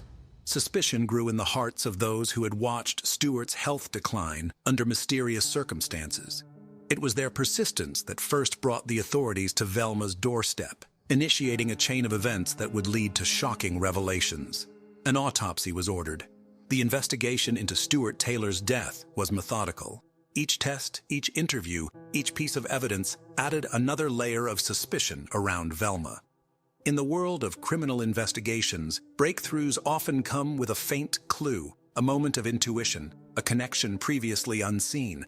For the team pursuing justice for Stuart Taylor and the other victims, it came in the form of forensic evidence. Arsenic became the linchpin in unraveling the mystery, traces of which were found in Stuart's system. Before the autopsy results were declared, Lumberton police received an anonymous phone call, reportedly from Velma's sister, who said that Velma had poisoned Taylor and others. Subsequently, Velma was arrested on charges of murdering Stuart Taylor. After her arrest, the body of Jennings Barfield was exhumed, and traces of arsenic were found. The unraveling of Velma's carefully constructed lies began. The art of interrogation is delicate, a push and pull between investigator and suspect. Each question a probe into the darkest corners of the human heart. For Velma, the questions posed by her interrogators mirrored the ones she had long avoided within herself. It was in this room, under the weight of evidence and the scrutiny of the law, that the walls she had built to separate her actions from her conscience could no longer hold as the truth clawed its way to the surface. In search of solace, Velma turned to a spiritual advisor. It was in this desperate hope for redemption that she found the strength to confront her past. For her, the path to confession was a journey back to her soul. With a voice tinged with regret, Velma began to speak. A torrent of truths, long dammed by fear, shame, and denial, flowed forth. Her confession became a source of deep, lasting pain for her own family, who were unwittingly caught in her web of deceit. The woman they loved and the horrible crimes she committed were now inseparably linked, challenging their notions of forgiveness and the very foundations of their understanding of right and wrong. She confessed to poisoning Montgomery and Dolly Edwards, John Henry Lee, her mother Lillian, and her boyfriend Stuart Taylor. Despite the fact that arsenic was found in Jennings Barfield's body, Velma denied killing him. The motive for the murders was stealing money from her victims to support her clandestine addiction to prescription drugs. She had also taken out a loan in her mother's name. Each of her tragic choices, made under the influence of pain, had a devastating impact on her destiny and the people around her. Faced with the threat of exposure, Velma took a step that irrevocably altered the course of her life. The path from one crime to another can often be a slippery slope. She found herself repeating the unthinkable. Every time, Velma went to her victims' funerals and seemed to sincerely mourn their loss. The burden of her secret pushed her further into isolation. Yet, the resilient human psyche, adept at self-preservation, often takes refuge in justification to shield itself from the unbearable truth and finds ways to rationalize even the darkest deeds. Every time Velma stole money from her victims, then poisoned them as they got suspicious. To the outside world, she remained a devout churchgoer, a seemingly caring nurse, and a loving family member. But her moral compass, once guided by faith, now veered into a realm of denial, caught in a constant struggle between the remnants of her conscience and the overwhelming desire to escape the consequences of her actions. She was forging checks on her boyfriend Stuart Taylor's account. Presumably, he discovered that. So she mixed an arsenic-based rat poison into his beer and tea, determined to maintain her secret at any cost. At the trial, Velma's defense pleaded insanity, but this was not accepted. She appeared cold and uncaring. She laughed at the prosecutor and even gave the district attorney a round of applause after his closing speech. The prosecution painted a picture of Velma not as the church-going grandmother she purported to be, but as a calculating murderer driven by darkness. She was the architect of her own fate, and her actions deserved the utmost penalty. The defense, in turn, sought to humanize her, portraying her not as a monster, but as a troubled soul ensnared by addiction, abuse, and circumstances beyond her control, highlighting her mental health struggles as a mitigating factor in her crimes. In the world of law and order, the truth is often more complex than it appears, inseparable from human emotions. Although she eventually confessed to 6 murders, she was convicted only of the first-degree murder of Stuart Taylor in December 1978. The trial jury found aggravating circumstances and sentenced her to death. For the victims' families, the verdict was an acknowledgement of their irreplaceable loss. A designated holding area for female death row prisoners did not exist at the time, and Velma was the only female death row inmate in North Carolina. So, she was imprisoned at Central Prison in Raleigh, in an area for escape-prone prisoners and prisoners with mental illnesses. Subsequently, a unit for female death row inmates was established at the North Carolina Correctional Institution for Women. While on death row, Velma was off the drugs and expressed remorse for the years that the pills had blurred her judgment and destroyed her moral compass. In the solitude of her cell, she began the arduous process of confronting her past. The nights were long, the faces of her victims haunted her dreams, and the silence served as a backdrop for her thoughts and regrets. It was during these moments of reflection that Velma faced the full magnitude of her actions, the lives she had taken, and the pain she had caused. Her conversations with the prison chaplain were not just about seeking forgiveness from a higher power, but about understanding the nature of atonement and the painstaking process of forgiving oneself. In jail, Velma confessed that she had never been a true Christian. Her Christianity had been a matter of form and gesture. Then, finally, while waiting for her trial, she genuinely opened her heart to Jesus and received forgiveness and salvation. She wrote in her autobiography, "All my life I was weighted down by my sins because I couldn't do better. It never occurred to me that Jesus really did pay the price, that Jesus alone bore the extreme punishment, death, for my sins, not just for my good neighbors. And even more glorious, Jesus is willing to be my friend even now. I can talk to him and he will listen." She became a devout Christian and spent her 6 final years ministering to other inmates. Velma, in her own way, became a source of support to them. Her involvement in spiritual activities offered her a sense of community and belonging that had eluded her for much of her life. Her extensive participation in the Christian community led to a campaign to have her sentence commuted from death to life imprisonment. She wrote letters to Governor Jim Hunt telling him that her born-again Christian faith should be considered as a mitigating factor. She received support from many Christians across the United States, including evangelists Billy and Ruth Graham. Ruth kept in touch with Velma by mail. Her victims' families, however, considered Velma's conversion a fraud and a ploy to save her life. To them, she was a woman who had killed their loved ones. Velma remained a loving mother and a caring grandmother. She enjoyed family visits every weekend and spent time with her children and grandchildren. Her new attorney, Richard Burr, said about her, "The person I saw was kind, sensitive, and loving. There was no hidden agenda with Velma. Whenever you were with her, she was who she was. From what I understand, that's how she lived her life in prison. So, from the very beginning, I believed that when she committed those crimes, it was not the Velma Barfield mentally and emotionally that I was seeing and getting to know." Burr believed that Velma's pretrial evaluations were inadequate, so he turned to psychiatrist Selwyn Rose. Dr. Rose evaluated Velma in 1980 and testified in the state court. He said that she suffered from 3 disorders: a multiple prescription drug abuse disorder, an underlying personality disorder, and depression. However, Dr. Rose never felt as if he had put together a complete picture of Velma. As Burr had no license to practice in North Carolina, he now assisted Velma's new lawyer, Jimmy Little. As time was running out, Velma's son, Ronnie Burke, asked her if she had killed his father. She replied, "I'm sure I probably did." She couldn't remember clearly, but she believed that she had left a cigarette or a match in the bed and then closed the door, leaving her drunk husband to sleep in their burning house. She also admitted to the pastor who helped her write Woman on Death Row that she had murdered Jennings Barfield. Velma said she was glad that this was finally over because she was afraid that she was going to poison her grandchildren. She didn't know why she did it, but she did it, and it was not something she could stop. North Carolina's governor refused Velma's request for clemency and said that her victims had been literally tortured to death.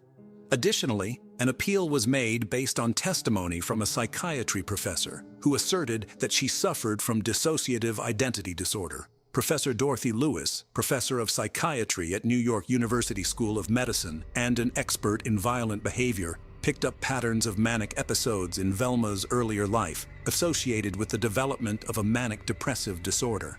She said she had talked to Velma's other personality, Billy, who told her Velma had been a victim of sexual abuse and that he, Billy, had killed her abusers. The judge responded to this by saying, "One of them did it. I don't care which one." Velma's final appeal was filed on October 30th, 1984, in the North Carolina Supreme Court, based on her being incompetent at her original trial due to her drug addiction. This appeal was denied in federal court.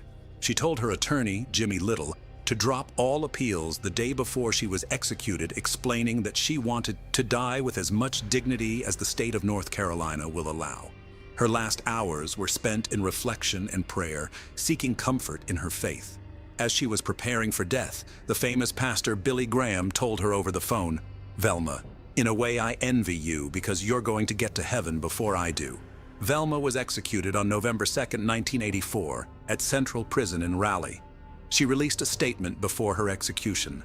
"I want to say that I am sorry for all the hurt that I have caused. I know that everybody has gone through a lot of pain, all the families connected, and I am sorry, and I want to thank everybody who has been supporting me all these 6 years. I want to thank my family for standing with me through all this, and my attorneys and all the support to me, everybody, the people with the prison department. I appreciate everything, their kindness and everything that they have shown me during these 6 years."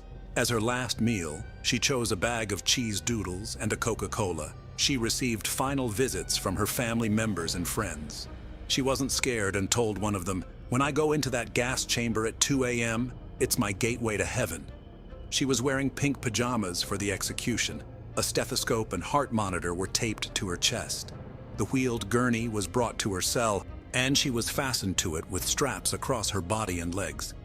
Then she was wheeled into the execution chamber shortly before 2 a.m. Crowds of pro- and anti-death penalty demonstrators gathered outside the prison.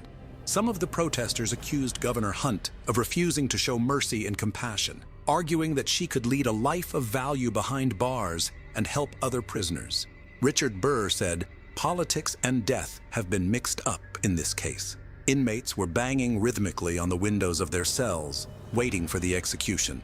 About 80 people who were in favor of capital punishment cheered and applauded. The execution was carried out by 3 volunteers. One of the intravenous lines was a dummy, so that none of the volunteers knew which of them actually administered the lethal dose. Velma was declared dead at 2:15 a.m., 15 minutes after being administered the injection of procuronium bromide. Observers at the execution reported that she passed away peacefully, with no apparent suffering or pain. About 300 opponents of the death penalty stood in silent vigil, carrying candles that were extinguished as the moment of the execution passed. At 2:25 a.m., Velma's body was taken to a medical school by an ambulance. She had requested that her organs be used for transplantation.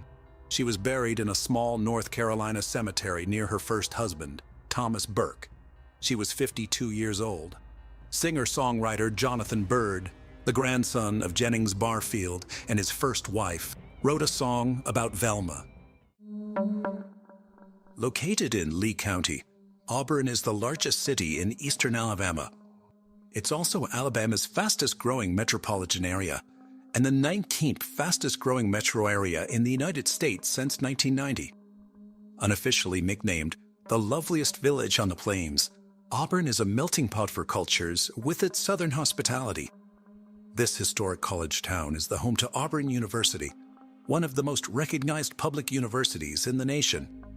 Today's story involves the former student of this university, Lori Slasinski. Lori Ann Slasinski was born to parents Casey and Arlene Slasinski on September 21, 1981. Gifted with blue eyes and blonde hair, Lori was always adored by her parents and her big brother Paul.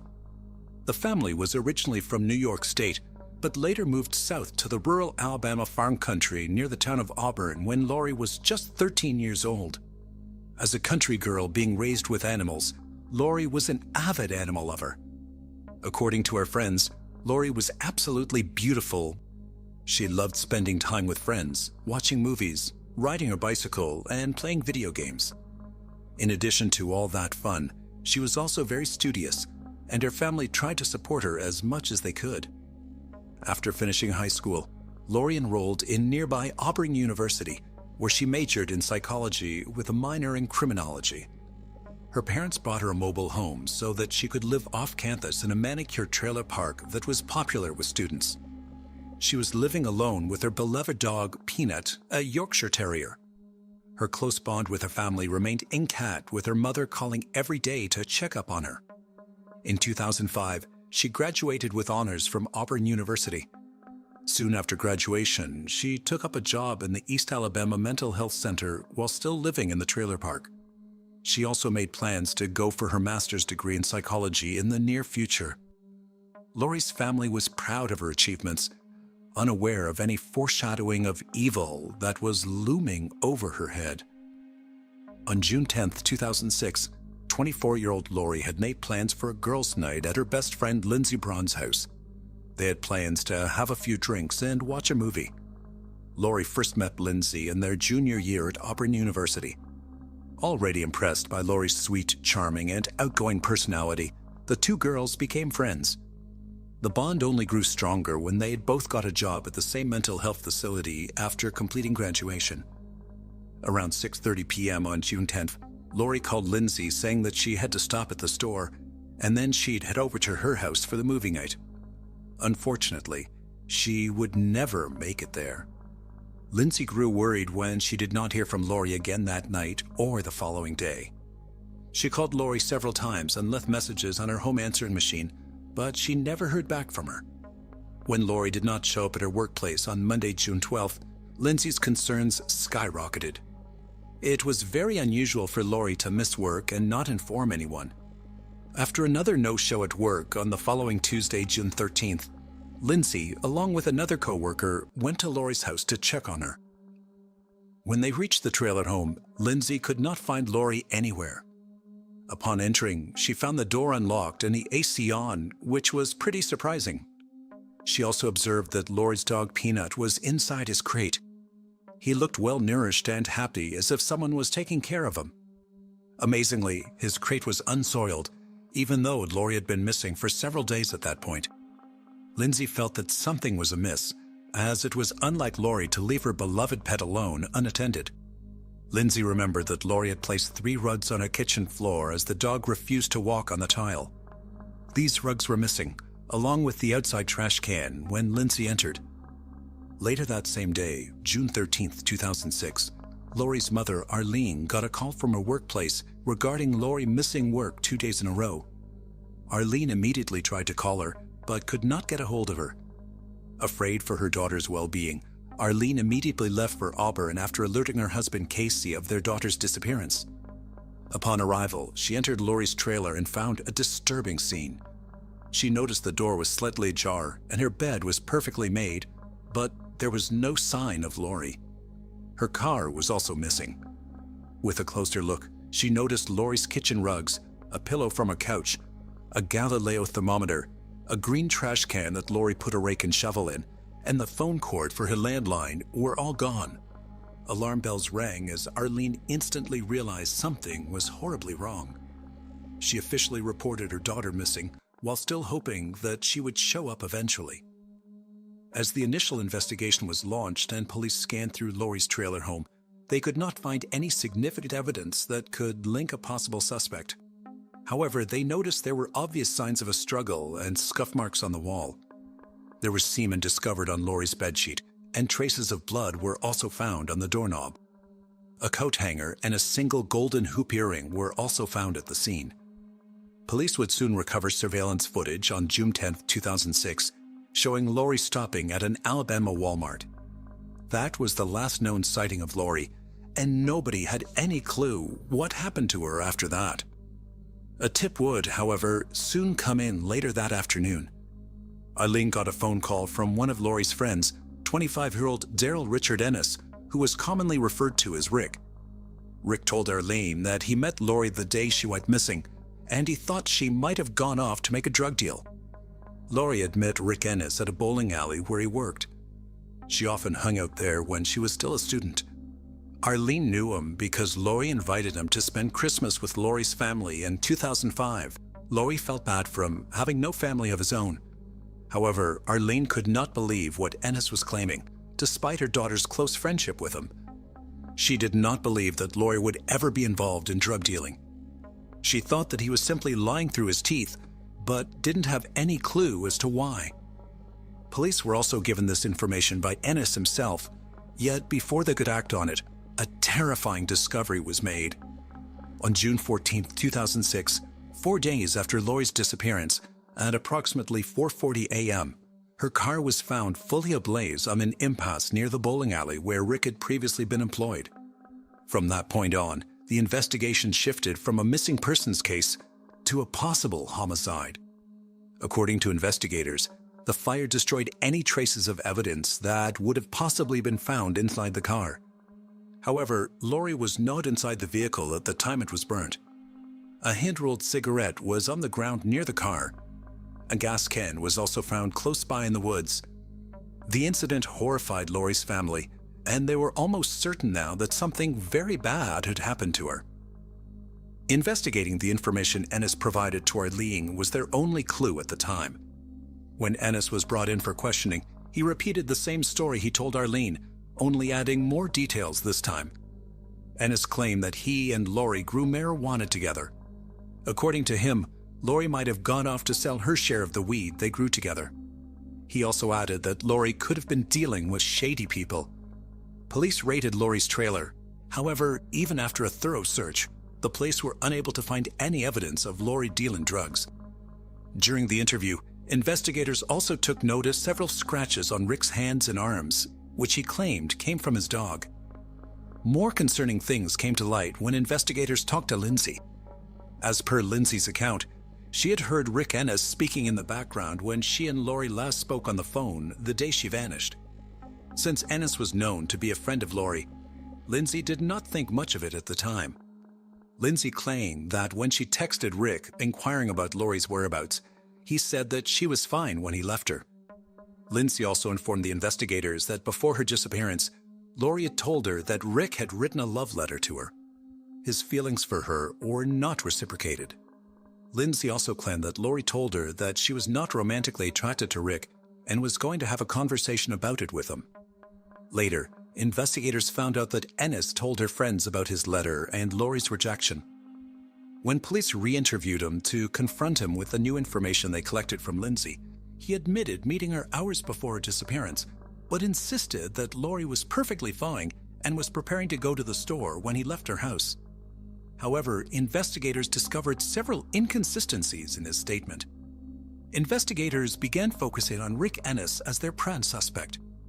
Their suspicion only grew stronger after searching his car. Investigators found several items of interest, including a knife, some cleaning supplies, and handcuffs. To gather more evidence, investigators began digging through his past, but they were not expecting the twists they were going to be met with.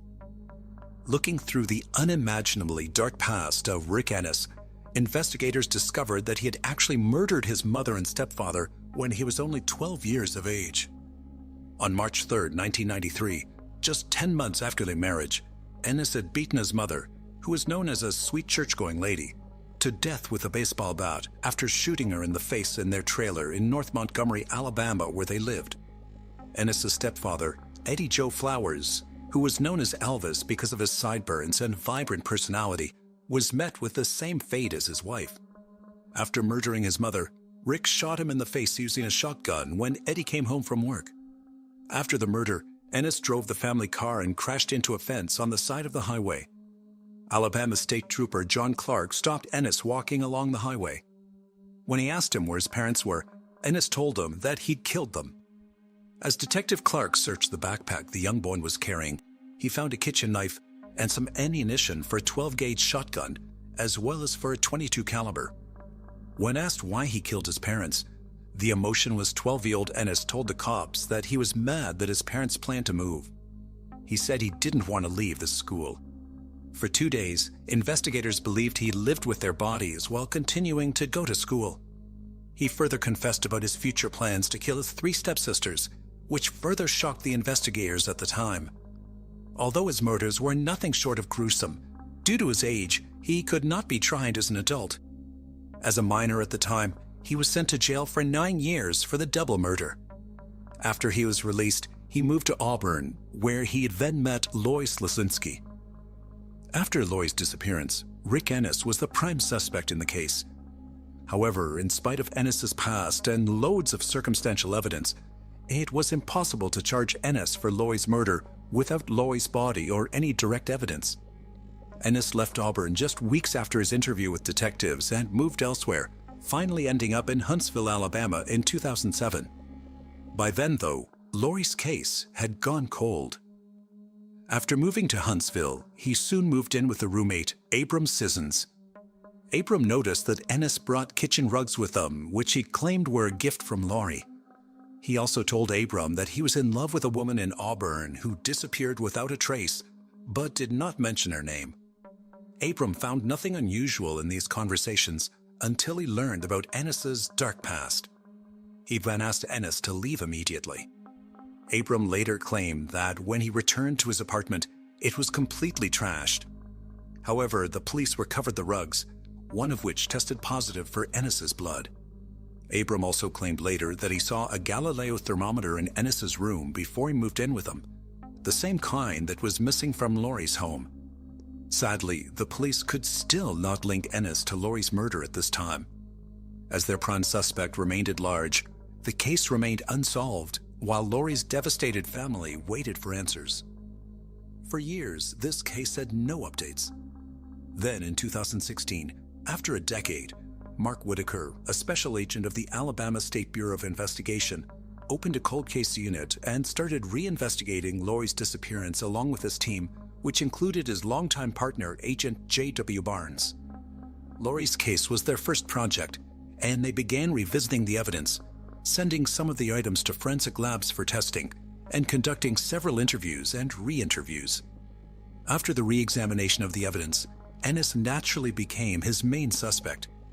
Agent Mark was aware of Ennis's past, and his gut told him that Ennis had done something similar to Lori. But he had no idea as to how to prove his guilt without more evidence or a body. However, in an unexpected twist, Agent Whitaker's partner, Agent J.W. Barnes, found an important piece of evidence while looking through the files.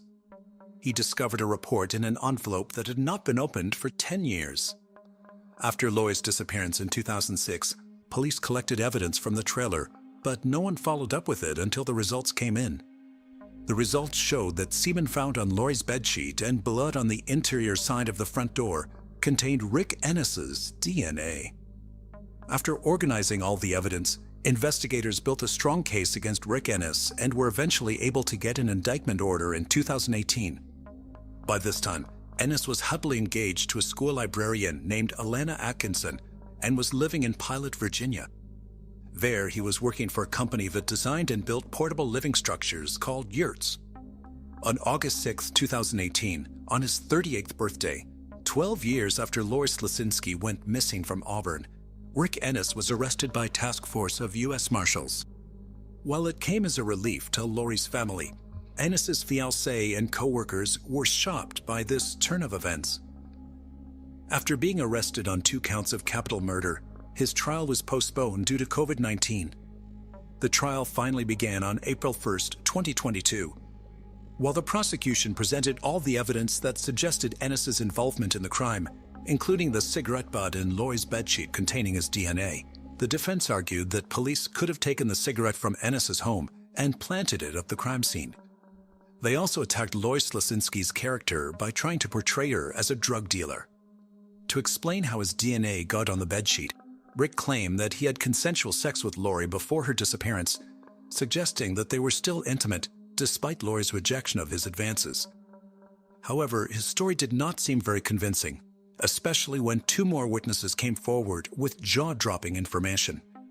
One of his former co-workers in Alabama, Jeremy Brooks, stated that on June 9, 2006, just 1 day prior to Lori's mysterious disappearance, he received a call from Ennis asking if he could bring him gas and if he could keep the gas tank. Jeremy rejected his request. What did he say? All of the A's and gas, and it was a way that I could run in, I think, and nothing else. Later, after police found Lois' scorched car in a gas can, it matched the description of a gas can that was missing from the bowling alley where Ennis worked. Another of his former co-workers from South Carolina, Terry Booth, testified about the chilling experience she had with Ennis years prior. Terry remembered asking Ennis why he moved from Auburn. Ennis told him that he had to get rid of a body. Although he thought Ennis was just joking with him, the announcement of his arrest for Lori's murder proved otherwise. Although Rick Ennis continued to deny all allegations against him and maintained his innocence, jurors came up with a guilty verdict after 2 days of deliberation. He was facing the death penalty for the crime, but the DA agreed to take the death penalty off the table after consulting with Arlene. Arlene later said that she felt agreeing to a life without parole sentence for Rick Ennis would save her from years of potential appeal hearings, but would also ensure that Ennis would never be free. On April 14, 2022, he was sentenced to life without parole. He remains incarcerated in William E. Donaldson Correctional Facility in Bessemer, Alabama. For Arlene Slasinski, the outcome was bittersweet. With tears in her eyes, she shared that it meant she had to finally accept that Lori was never coming home, an incredible hope that a portion of her heart always clung to. Let us know in the comment section what your thoughts are on this tragic case. Do you think Rick Ennis will ever give up the location of Lori's remains? If you like our content, don't forget to like, share, and subscribe. Nancy Lagerquist. On the night of Sunday, July 1st, 1990, Nancy Lagerquist, an 87-year-old resident at Riverside Healthcare Center, was last seen alive. At around 3:30 a.m., a care worker witnessed the elderly woman sound asleep in her bed. She was not distressed and appeared peaceful. The care worker closed her bedroom door and moved on to the next room. Nancy had been a resident at Riverside since December of 1988. Born in Hamilton, Montana in 1902, she graduated high school at the age of 18 and spent much of her life working as an executive secretary. Nancy was an active member of the Missoula Business and Professional Women's Club prior to her retirement. She never married, had no children, and had little in the way of relatives at the time of her death. Those family members, a sister, 2 nieces, and 3 nephews, didn't live near the care home. By all accounts, Nancy lived an ordinary life in the care home. She was unable to walk, and so she required around-the-clock assistance. There was nothing about her background to suggest there was a target on her back at the time of her death. At 4:30 a.m., 1 hour after Nancy was checked on at Riverside on July 1st, a worker checked on her room once more. This time, however, the alarm was raised. The 87-year-old was gone. The 5 employees on shift scattered across the building in an attempt to locate the elderly woman, but there was no sign of her. 11 minutes later, at 4:41 a.m., the police were alerted to Nancy's disappearance. Law enforcement promptly arrived on the scene, accompanied by search and rescue teams. They carried out an extensive search of the home and the surrounding area. The residence was located along the Clark Fork River, and boats manned by police officers were dispatched along the water. At 6:30 a.m., the search was called off. Authorities had found Nancy dead near the riverbank, about 30 minutes downstream from Riverside. She had been murdered in a manner that was described by police as ritualistic. The circumstances of her death were violent, stemming from sexual assault with an object. Her body was then dumped into the water. To investigators working on the case, it soon became apparent that they would have their work cut out for them. The fact that Nancy's body had been put in the water had washed away any traces of forensic evidence, and her diaper has never been located. The police have never put forward a theory about the weapon used in the murder, and it, too, has never been found. Detectives soon theorized the culprit had entered and exited through Nancy's bedroom window, which faced the river, as the screen had been cut. However, the perpetrator had managed not to leave behind any evidence on the window, or sill, or in the rest of the bedroom. Furthermore, none of the alarms had gone off at any of the home's entrances, and all were in working order. It's unclear if the home was dusted for prints, but given the amount of staff, residents, and guests coming and going from the home, it would have been a very arduous task if it had. The only lead in the case was a man seen by a member of staff at around 4 a.m. walking through the car park of the neighboring Missoula Athletic Club, away from the river and towards East Broadway Street. He is described as being white, between the ages of 30 and 40, and weighing around 180 to 200 pounds. He has light brown, collar-length hair, a moustache, and brown-rimmed glasses, and was wearing an untucked white and brown striped t-shirt, tan-button front shorts, and white tennis shoes with white socks. His t-shirt was longer at the back than the front. This man was never considered a suspect, but was wanted for questioning. However, it's unclear if he ever made contact with the police or was even identified by them. Reportedly, the description led to the police becoming inundated with reports. Due to Nancy's minimal family ties, a family connection was quickly ruled out, after which the authorities turned their attention to staff members. Staff at the care home would be familiar with its layout and its security measures and would know who was best to target. Investigators felt that the murder could well be an inside job and homed in on one male staff member in particular. He was eventually cleared of being involved, but left the care home less than a month later. It is unclear why he left. After ruling out the staff member, the police began to look at the possibility that the crime was the work of an outsider. They noted that security focused on the doors to the home, not the windows, and speculated that Nancy was picked because she was in a room facing onto the river and was not targeted for any reason more specific than that. They interviewed a man named James Bailey on multiple occasions, but eventually dropped in as a suspect. Eventually, detectives looked back at the witness statements they'd collected regarding any other potentially suspicious deaths in the home. One nurse had drawn their attention to the demise of an 86-year-old woman named Bertha Scott, an Alzheimer's sufferer who was discovered dead in her bed on May 2, 1990. She was put into restraints at night to stop her from wandering off, and because she'd suffered from heart disease, her death was assumed to be from natural causes. Neither the staff nor her family felt her demise was suspicious, except for the one nurse who had noted a bruise on Bertha's neck. She was buried without autopsy. Around the time of Bertha's death, the care home staff had also noticed that there had been some tampering with the windows of the physical therapy room, although nothing ever really came of this.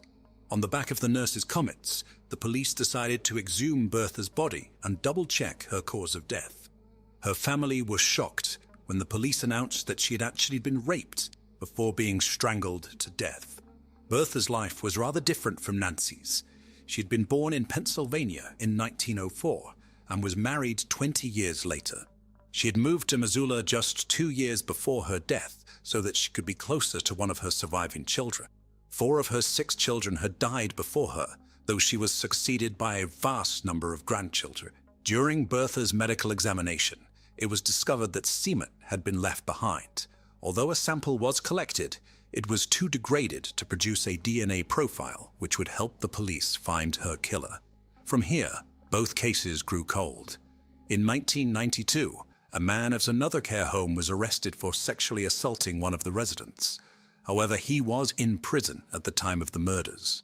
The police also suspected Lloyd Chase Allen of being involved that same year, but he too was behind bars when the crimes were committed. In 2002, the Missoulian reported that several of the care home residents had spoken of a man who roamed the halls at night, but staff had never been sure if he was real or not because the residents' memories and testimony were often unreliable. It's possible this man was real and that there are more cases like Bertha's where residents were killed, but it was deemed that they had died from natural causes. However, without DNA evidence, a confession, or further investigation, it seems likely we will never see this case solved. Caesar stops pretty places. Born on August 14, 2001, Caesar stops pretty places and her large family were members of various Native American reservations in Montana, including the Crow and North Cheyenne nations. An extremely athletic individual, Caesar was fond of basketball, football, running cross-country, and wrestling. In her teen years, she had performed in several plays at Hardin High School and participated in the school's choir. She had a big heart and was described as compassionate and loving by all those who knew her. She could often be found tending to stray animals in her spare time. But Kaysera's biggest ambition was to become a performer. She wanted to act and sing, and the future looked bright for the determined team, until her life was horrifically ripped away shortly after her 18th birthday. Kaysera was last seen on August 24, 2019, in Hardin, a rural town less than half a mile off the Crow Reservation, where she lived with her legal guardian and grandmother, Yolanda Frazier. It's unclear where the teen was aiming to go, but one thing is for certain: she never returned home. She had planned the following day to meet with her mother to visit North Dakota, but she failed to turn up for this get-together. Her family quickly noticed that their texts were going unanswered, their phone calls simply rang, and that Kaysera was not active on social media, which was perhaps the most telling clue of all that something was wrong. Later that day, Kaysera's aunt, Percilia Bolteo, went to report her niece missing to the Bighorn County Sheriff's Office, but was told there was a mandatory waiting period before the report could be filed. This was later proven to be a lie. In Montana, anyone under the age of 21 is considered a minor, and that Amber Alert should have been issued. Instead, it wasn't until August 27th that Kaysera's family was able to file the missing persons report. The police reportedly told Percilia that the teen was probably out with her friends. There is no record, but following her disappearance, law enforcement attempted to search for the teenager. They also didn't hand out flyers, which may have helped trace her final movements and prompt witnesses to step forward. Percilia felt that because of Kaysera's troubled past and history of running away, law enforcement didn't take her case seriously. Although much of the 18-year-old's past remains a mystery to the public, it has been noted in recent articles that she had some issues with alcohol. In April of 2019, she was found unresponsive at school because she was heavily intoxicated and she had to be rushed to the ER. Then, on August 29th, a passing jogger discovered Kaysera's body by a woodpile in the back garden of a home at the intersection of Mitchell Avenue and Rangeview Drive, in the Hardin suburb where she was last seen alive 5 days earlier. The homeowner was out of town when her body was found and had no connection to the teenager. Kaysera's family were not notified immediately that a body had been found. Reports of a teenager's remains being discovered began circulating on social media, and the family caught wind of the rumors. They began to fear the worst. Percilia went to the scene to ID the body, but was turned away without being able to view the remains, and the local media were not alerted to the fact that a body had been found. Kaysera's mother, along with Yolanda, then went to the local mortuary so they could view the body on September 1st. But they were informed that the body didn't belong to the missing team, and so the family continued the search. It wasn't until 10 days later it was revealed that the body was in fact Kaysera's. The coroner ruled that she had perished on August 26th and that her death was suspicious. Her remains were already badly decomposed, so the cause of death could not be determined. Asphyxiation could not be ruled out. Following this discovery, the teenager's family kept the pressure on law enforcement to investigate the death. On September 12th, Kaysera's mother, Geraldine, was told by Terry Bullis, the county coroner and the owner of Bullis Mortuary, that her daughter's remains had to be cremated in order to be returned to the family. Despite the fact this was against the family's cultural beliefs and would remove the possibility of further examinations of the body. Furthermore, the family had wanted the Dahl Funeral Home in Billings, Montana to handle funeral arrangements, but Bullis made them use his business and ordered Kaysera's cremation before other family members arrived in Hardin. On September 14th, the family located the site where Kaysera's body was discovered with the help of relatives who lived nearby. They had attempted to visit the area a few days earlier, but were unable to because the scene was no longer sealed off and there was no demarcation of where the body was found. At the scene, they performed a ritual ceremony and noted that the area was very visible and had high traffic. A neighbor, Jason Cummings, who had found the body, told the family that the police had removed Kaysera's phone from her pockets and that he had told them to charge it so her family could be contacted, although they appeared to ignore this suggestion. He, too, had questioned why the crime scene hadn't been sanctioned off to prevent contamination. 5 days later, on September 19th, the family alerted the media to the case. The Billings Gazette told them that they called the sheriff's office daily for any crime updates and hadn't been made aware of the case.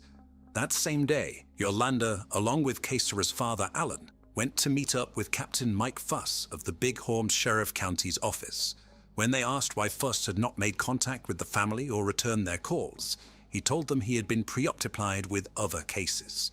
When they asked why the crime scene had not been sealed off, he explained that if investigators arrived on the scene before uniformed officers, then they did not need to seal off the scene. According to Fuss, the scene was only sealed off if officers arrive first. Then Yolanda and Alan asked why law enforcement had not charged and turned on Caesar's phone. Fuss was reportedly surprised that the family knew about this, and he said that the battery was dead, and so they didn't attempt to use it. Caesar's family countered this by noting that they could have charged the phone and looked at her recent communications, but Fuss said they couldn't get into that phone and that not even the FBI could.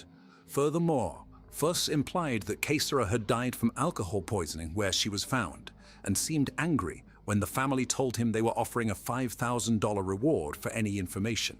He also revealed that the original investigator on the case, Jeremy Middlestead, had stepped down because he, quote, couldn't handle it. Notably, Caesar's family were not interviewed by law enforcement until this time. They also spoke with the Bighorn County attorney, Jay Harris, who told the family that the coroner, Terry Bullis, had a conflict of interest in his position as a funeral home business and the county medical examiner. Harris also noted that Bullis tended to quickly determine the cause of death as exposure to alcohol and natural causes under his charge as coroner. However, Harris was otherwise reportedly brusque and rude towards the family, and failed to provide them with clear answers to any of their questions. At one point telling them, "How do you know that nothing is being done?" On the 23rd, the family were notified that no missing persons report had been filed for Caesara, and that her name was not in the missing persons database. A week later, the FBI declined to take the case on, stating they needed more evidence that Caesara was murdered on the reservation. Interestingly, just days before Caesara vanished, she had filmed a video of several police officers beating her 15-year-old wheelchair-bound brother and uploaded it to social media. The incident involved several deputies from the Bighorn County Sheriff's Office, leading to several officers being reprimanded. It is believed one of the officers who responded to the scene where Caesara's body was found was one of those involved in the beating. This has sparked much speculation that the police were involved in her death or opted not to investigate in retaliation for Caesara attempting to hold them responsible for their actions. In August of 2021, 2 years after the teenager's death, a fresh report revealed that 4 witnesses had been discovered. The statements of these individuals are not fully consistent, but generally describe a series of events which led to an argument outside of a home on Rangeview Drive at around 3 a.m. on August 26, 2019, involving Caesara and 3 other unarmed individuals, including a 17-year-old girl, 19-year-old woman, and 23-year-old man.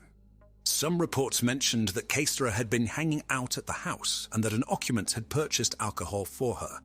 Reportedly, her blood alcohol level at the time of her demise was 0.149. The argument that had occurred that night led to another nearby homeowner setting off his car alarm, hoping it would cause the group to flee. They did, scattering in different directions. Caesara was last seen heading towards the area where her body was later found. The new report also mentioned that no foreign DNA was discovered underneath her fingernails and that she was diagnosed with asthma shortly before her disappearance. Caesara's case is still unsolved. If you have any information about her disappearance and subsequent death, then you can contact the Bighorn County Sheriff's Office at 406-665-97. The teenage years are the most challenging of all the stages of growing up. Not a child anymore, but not yet an adult, this time can be characterized. The body undergoes a massive hormonal overhaul, further complicating this transitional period. Yesterday's obedient child becomes unstable and prone to rebellion.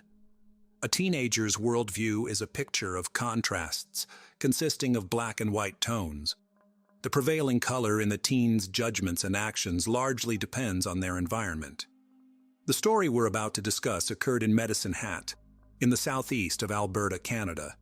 Incomprehensible cruelty and betrayal befell the Richardson family. Their tragedy gained national attention, and once again, the Gothic subculture came under fire. In town, the Richardson family was considered exemplary. Deborah and Mark, along with their children, 8-year-old Tyler and 12-year-old Jasmine, lived in a beautiful and cozy place. Like all Canadians, they were very hospitable and sociable. Their home was often filled with guests, and the atmosphere was built on principles of love and respect. Everything was going well until the eldest daughter entered puberty. The once calm girl changed beyond recognition.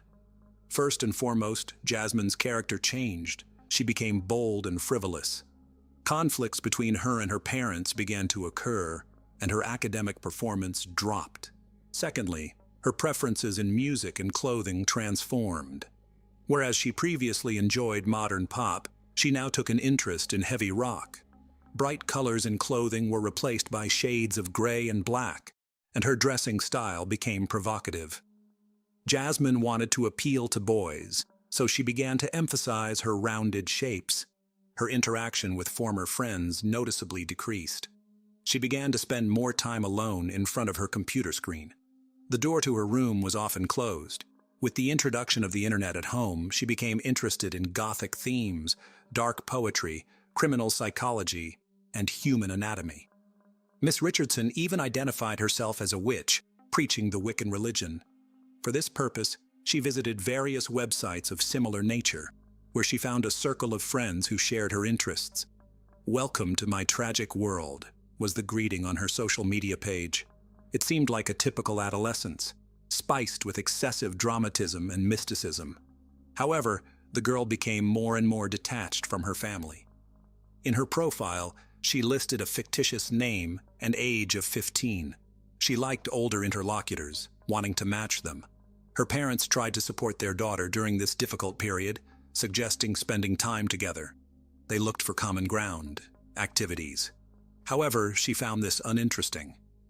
Jasmine considered her younger brother to be an annoying nuisance. Thus, she spoke to him less and less. Yet she could spend hours on end at the computer, talking to strangers. Deborah and Mark understood that this state was temporary. She would grow up, become wiser. Therefore, they were quite tolerant of her new hobbies. One day, Jasmine told them she would like to go to a concert of a punk rock band. Her parents agreed, if only they knew what this outing would lead to. Early 2006, Jasmine Richardson went to a concert of a local youth band, pursuing her own interests, knowing he would be there. Jeremy Steinke, the boy who had been stirring her heart for months, he too was fascinated by Gothic culture. They met on a vampire enthusiast's website, where they occasionally communicated. Jeremy portrayed himself as a 300-year-old werewolf thirsting for blood. To prove it, he wore a vial of blood around his neck, though it was unclear whether the fluid was of human or animal origin. Nonetheless, the boy clearly considered himself special, which Jasmine found very appealing. Meeting at the concert, the young people grew even fonder of each other. Eventually, Steinke asked her out, and she joyfully accepted. All would be fine, except Jeremy was 23 years old. The couple knew her parents would disapprove of their relationship, so they kept it a secret. Moreover, his troubled past would hardly endear him to them. The young man was poor and lived in a trailer with his mother and sister. His relationship with his mother was strained due to her excessive drinking. Jeremy had endured her constant stream of volatile partners, who often beat him in their drunken rages. As a result, by the age of 13, he was struggling academically and had a fragile psyche. Once, unable to bear such a life, Steinke attempted to hang himself, but was fortunately stopped in time. Afterward, doctors diagnosed him with depression and hyperactivity. Bullied at school, he decided to stop attending. Over time, Jeremy fancied himself immortal and began frequenting websites of similar themes. His online profile was filled with topics like pain, self-harm, blood, and razor blades. No one knew about the couple's forbidden relationship except their friends, who found their love, to say the least, peculiar. Their communication would have remained a secret had the Richardsons not started monitoring their daughter's excessive internet use. Deborah and Mark discovered Jasmine was corresponding with strangers, alarming them as any parent would. Therefore, they decided to remove the computer from the girl's reach. Moreover, they were shocked to learn she had fallen for an adult man with dubious interests. His very nickname, Soul Eater, spoke volumes. Thus, Jasmine and Jeremy's relationship became forbidden. To help their daughter break free from this destructive relationship, Deborah and Mark sought a psychologist's help. They sincerely believed that counseling would benefit their parent-child relationship. To their delight, it did. Jasmine showed compliance and seemed to be returning to a normal life. Promising that it was all in the past, she got her computer back. This became the Richardsons' last fateful decision, leading to their demise. Saturday, April 22, 2006. Preparing for bed, Mrs. Richardson heard a noise in the basement. "Rats again," she thought. Descending, she turned on the light and saw a person in a ski mask. He stood opposite her, looking at her. Startled, she screamed. The stranger rushed at her, covering her mouth. His efforts were in vain. Deborah struggled and screamed louder. He stepped back, drew a knife and stabbed her in the chest, then again and again. Hearing his wife's screams, Mark rushed down, grabbing the first thing he could find, a screwdriver. He had been fixing an outlet that day and by sheer chance left the tool out. Entering the basement, he was met with a horrific scene, his wife lying in a pool of blood and someone standing next to her. Mark immediately attacked the intruder but received a stab wound to the stomach, followed by more stabs. As the searing pain subsided and his eyes began to close, Mr. Richardson quietly asked, "Why?" "Because your daughter wished it," the attacker replied. Upstairs, Tyler was the only one left. The boy sat on his bed in his pajamas, too frightened to move. The approaching footsteps grew louder, and the bedroom door opened. A few days before the murder, Jasmine was overjoyed. Her parents believed in her remorse, meaning they could now communicate again. Mobile phones were just becoming popular at that time, so the computer remained the only means of communication. As soon as Miss Richardson regained internet access, she immediately wrote to Jeremy. "It all starts with them disappearing and ends with us staying together," she told him. During the days when the young lady was visiting the psychologist, a terrible plan had formed in her head. It solidified over several days of punishment. Surprisingly, Steinke found it enticing, but added that everything needed to be done creatively and with attention to detail. The couple understood that they could not be together as long as the Richardsons were alive. Later, Jasmine's friends recalled how often she spoke about her parents, particularly how much they annoyed her. Therefore, she wanted to end their lives. However, no one took Jasmine's words seriously. Saturday, April 22, 2006. Garrett headed across the street to his friend Tyler's house. The boy wanted to play. The weather was nice outside, despite being chilly. Such was the spring that year. When Garrett approached the house, he noticed the blinds were still closed. No one answered his knock on the door. Strange, he thought. The Richardsons should be home. Their car is parked in the driveway. Hoping to see someone, the child curiously peeked into the living room window but saw no one.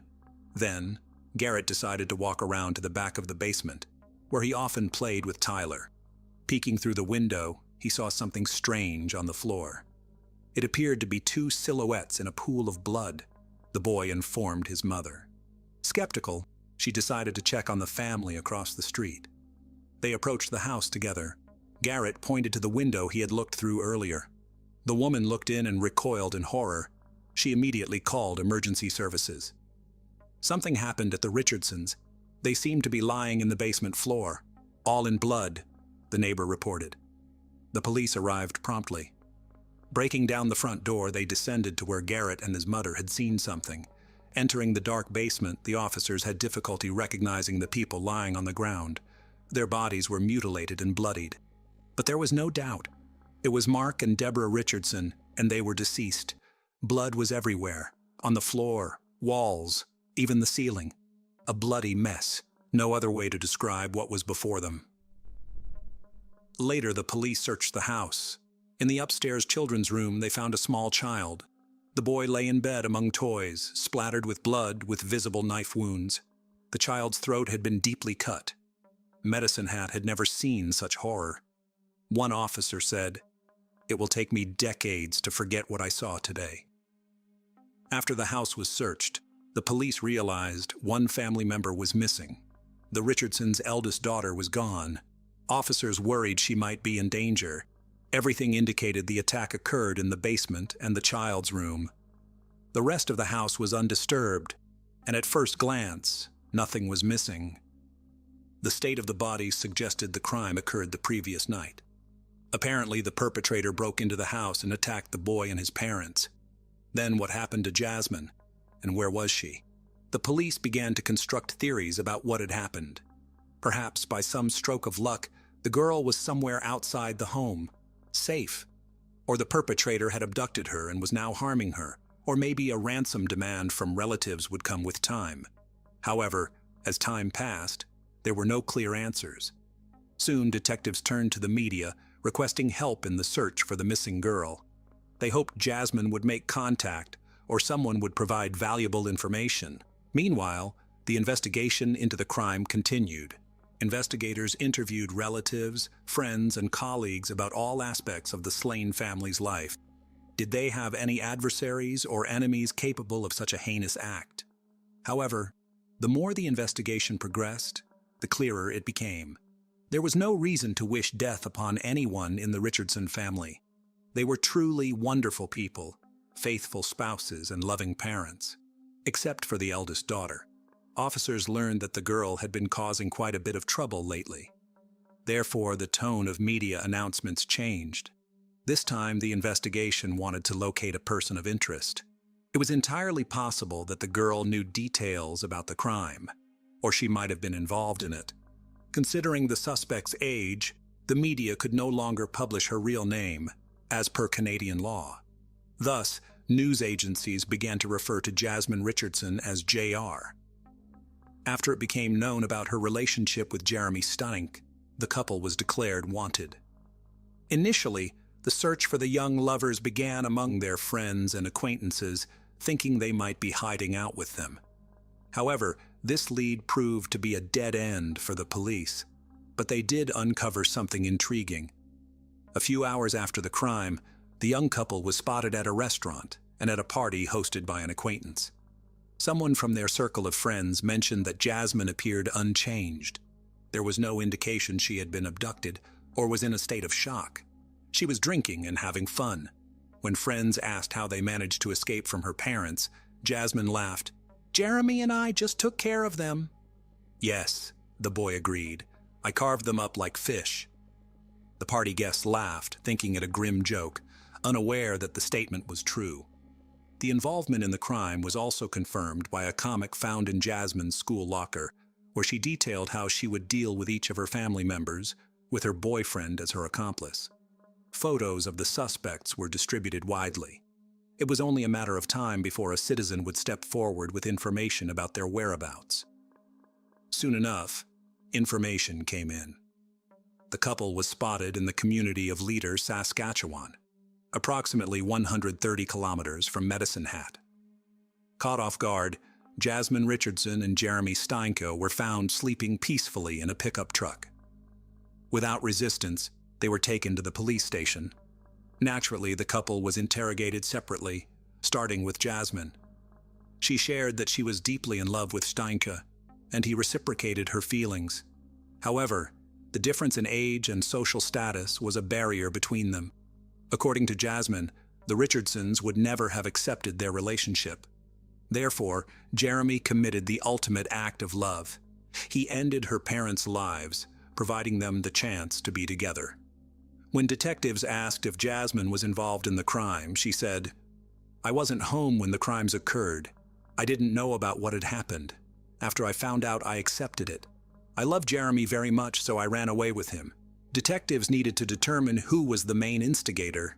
Since breaking the suspects proved difficult, the investigation used a cunning strategy. They placed an informant in the cell with Jeremy, who skillfully extracted details that contradicted Jasmine's statements.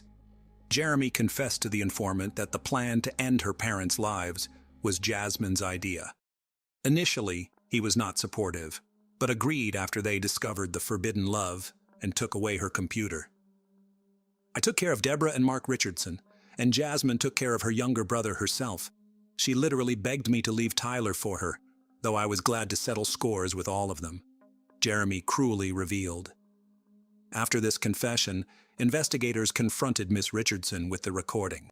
She had no choice but to confess to everything, admitting she stabbed her younger brother out of mercy, not wanting to leave him an orphan. Later, the couple shared their social media profiles and passwords with the investigation, which began to examine their correspondence. They had sent each other thousands of messages, confirming Jeremy's statements.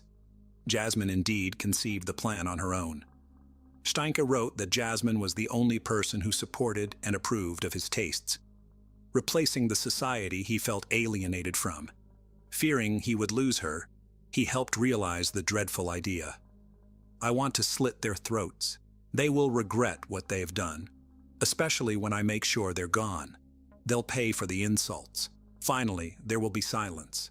Their blood will be the payment. Jeremy supported his beloved. His friends also reported that just a few hours before the attack, they watched the 1994 film Natural Born Killers, which portrays a couple committing 9 heinous murders. This story inspired their friend, who said he wanted to enact a similar plan with his girlfriend.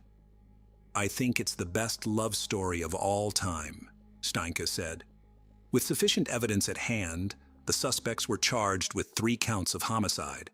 The detectives pieced together the confessions of the accused, witness testimonies, and other case evidence to form a clear picture of the crime. Before the act, Jeremy was intoxicated. Jasmine led him into the house and guided him to the basement, where he attacked her mother. Deborah was the first to die, suffering 12 stab wounds across her body. The deepest wound pierced her chest, reaching 12 centimeters deep and striking her heart. In a rage, Jeremy mercilessly continued his assault on Mark, who sustained 24 wounds, 9 of which were in the back. Like his wife, the family patriarch bled out on the basement floor. Tyler Richardson was the last to die. While Steinke was dealing with the parents downstairs, Jasmine inflicted 5 stab wounds on her younger brother upstairs. After Jeremy finished, he went upstairs to help his girlfriend with the child, coldly slashing the boy's throat as if carving a pumpkin. Afterward, Jeremy went home to wash off the blood, while Jasmine caught a taxi to a restaurant where the couple had agreed to meet. After discussing the night's events, they headed to a party. A friend of Jeremy's, Casey Lancaster, helped them dispose of the evidence and reach Saskatchewan. Words fail to describe the horror they created. The couple embarked on their murderous spree with such ease and nonchalance as if driven by some otherworldly force. It is shocking that during interrogations and their time in custody, not a word of regret or remorse was uttered for their actions. While detained, they wrote letters to each other, calling themselves legends and immortals. In one letter, Steinke proposed to Richardson, who joyfully accepted. Then, unexpectedly, their mad love began to fade like last year's snow. During the trial, they shifted the blame onto each other. In June 2007, Jasmine Richardson was the first to stand trial. She pleaded not guilty, claiming to have been in a zombie-like state and unable to act while Jeremy was killing her family. She also claimed she only wounded her younger brother, and it was Steinke who delivered the fatal blow. Jasmine insisted that their discussions about ending her parents' lives were purely hypothetical, but they appealed to Jeremy so much that he compelled her to turn them into reality. Under 3 counts of homicide, Miss Richardson was sentenced to just 10 years in prison, thanks to the nuances of Canadian juvenile criminal justice law, which states that individuals under 14 cannot be sentenced to more than 10 years of imprisonment. The sentence was aimed more at rehabilitating and restoring the girl's psyche than punishing her. In 2008, Jeremy Steink's trial commenced. He insisted he had no initial intention of ending the lives of his girlfriend's parents.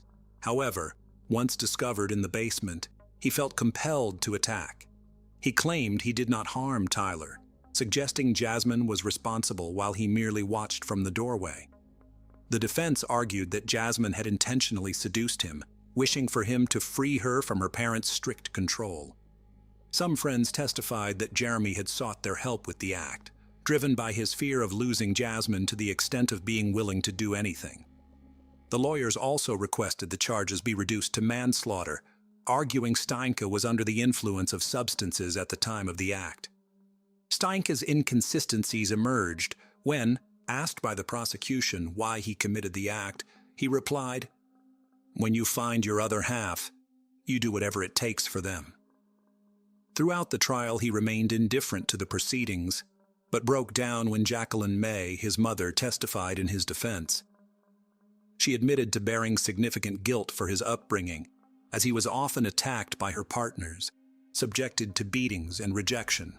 Steinke was found guilty on 3 counts of first-degree homicide, receiving 3 life sentences. He would be eligible for parole no earlier than 25 years later, in 2033. Charges of complicity in the act against Casey Lancaster were dropped. In Medicine Hat Court, she was found guilty of obstruction of justice, sentenced to a year of house arrest, and prohibited from consuming drugs and alcohol. While in custody, Jeremy Steinke changed his name to Jackson May.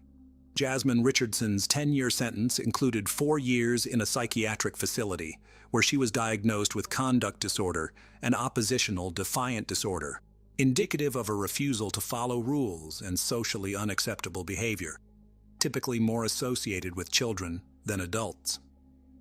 This underscored her psychological immaturity and instability during her relationship with Steinke. In her final years under conditional community supervision and attending special programs, medical professionals reported her genuine remorse. After serving her full sentence, she was released in 2016. Currently, Jasmine Richardson lives in Canada under an assumed name, her true identity still protected from media disclosure. Her return sparked significant public debate, with some arguing she deserved a second chance, while others believed she warranted a harsher penalty. Nonetheless, the residents of Medicine Hat would prefer not to have Miss Richardson as their neighbor again, given the brutality of her crime. Whether Jasmine has truly changed after spending her formative years in detention remains to be seen. Time will tell. The case of Yvonne Baldelli, a hellish love story on a heavenly island.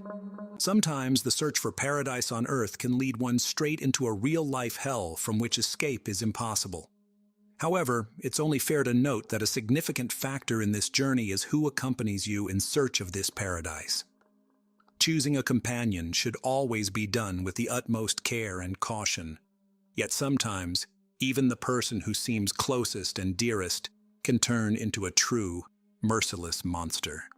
The tale of Yvonne Baldelli and Brian Brimager began like something out of a fairy tale. Yvonne thought she had found true love, for which she was ready to run to the ends of the earth. However, from the very beginning, her relationship raised concerns among Yvonne's family, who disapproved of her partner. Unfortunately, the family's worries were not unfounded. This complex case started in 2011, when a happy and in-love Yvonne left with her beloved for a tropical island. As it turned out, she was heading straight towards her own demise.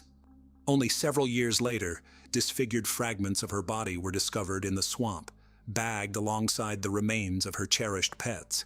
Yvonne's family exerted considerable effort to achieve justice, efforts that cost another family member their life.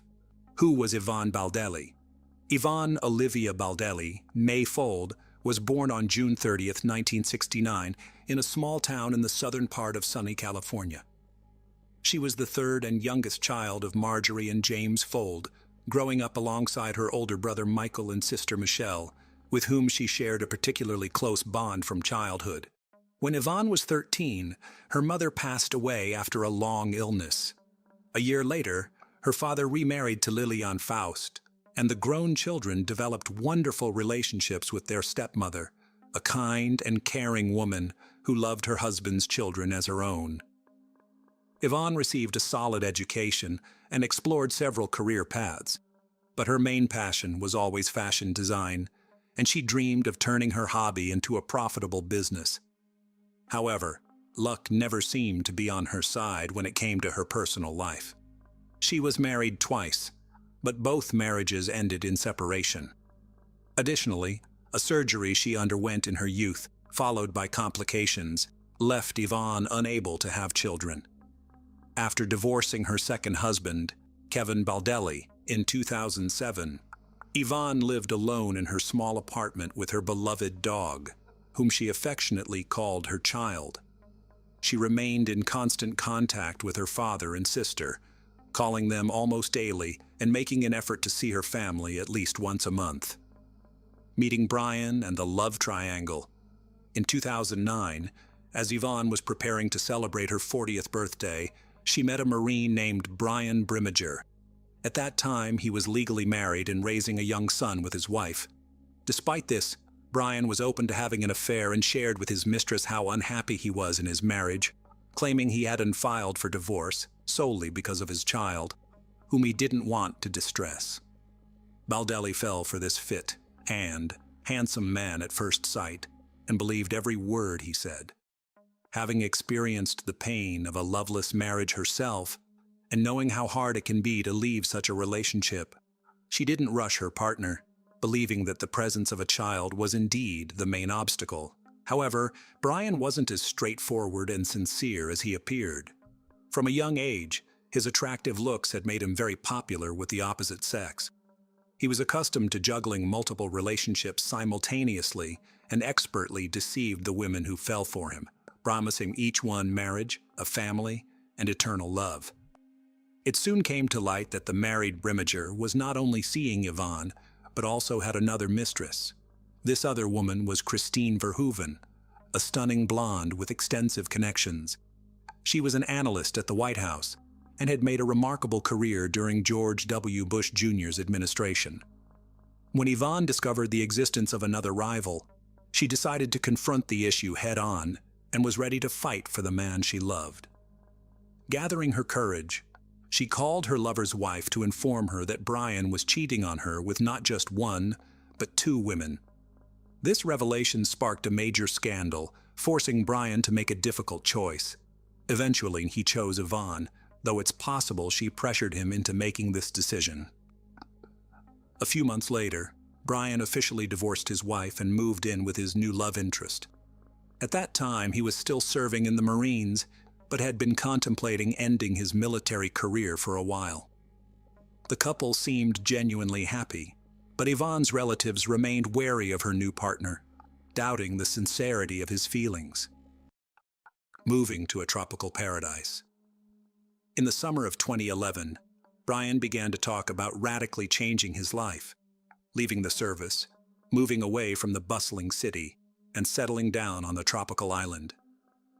Yvonne shared his sentiments, supported him in everything, and was ready to follow him wherever and whenever he decided. She believed she had met the most important man in her life and adored him. By September of the same year, the decision was final. The couple chose to move to Panama and settle on the small island of Carnero, a place that could truly be called a paradise. Yvonne informed her family just before leaving, so they had no chance to persuade her to reconsider. Yvonne sold her apartment, quit her job, and started packing for the journey. She took only a few bikinis, shorts, tank tops, and her sewing machine, hoping to fulfill her dream of opening a small boutique to create and sell custom outfits to tourists on the new island. In early September, Brian, Yvonne, and her beloved little dog flew to Panama. They spent a couple of days in the country's capital before taking a ferry to Carnero Island, where they rented a house right on the ocean front. The climate was hot and humid with little temperature variation, attracting a steady flow of tourists throughout the year, primarily diving and surfing enthusiasts. The island was just 1 square kilometer, so one could leisurely walk around it in about an hour. All the infrastructure was located along the coast, while the interior was dense jungle and swampy areas teeming with venomous snakes, spiders, and other wildlife, making it unsafe to venture into. Brian, who had been an excellent guitar player since his youth, brought his instrument with the intention of starting a musical career on the island, performing in entertainment venues. Within a week after moving, he had made connections with several local bar owners, and one of them happily offered him a job. He played in the evenings, entertaining the crowd, but his appreciative audience often bought him drinks as a compliment, leading him to drink heavily almost daily. Yvonne's business also developed very slowly, with weak sales and virtually no profit. However, she didn't lose heart. She started working at one of the bars and even adopted a second dog she found on the island and decided to keep. She communicated with her sister, Michelle Valenzuela, almost daily, sharing everything. But her messages became increasingly shorter and more somber, which worried her family.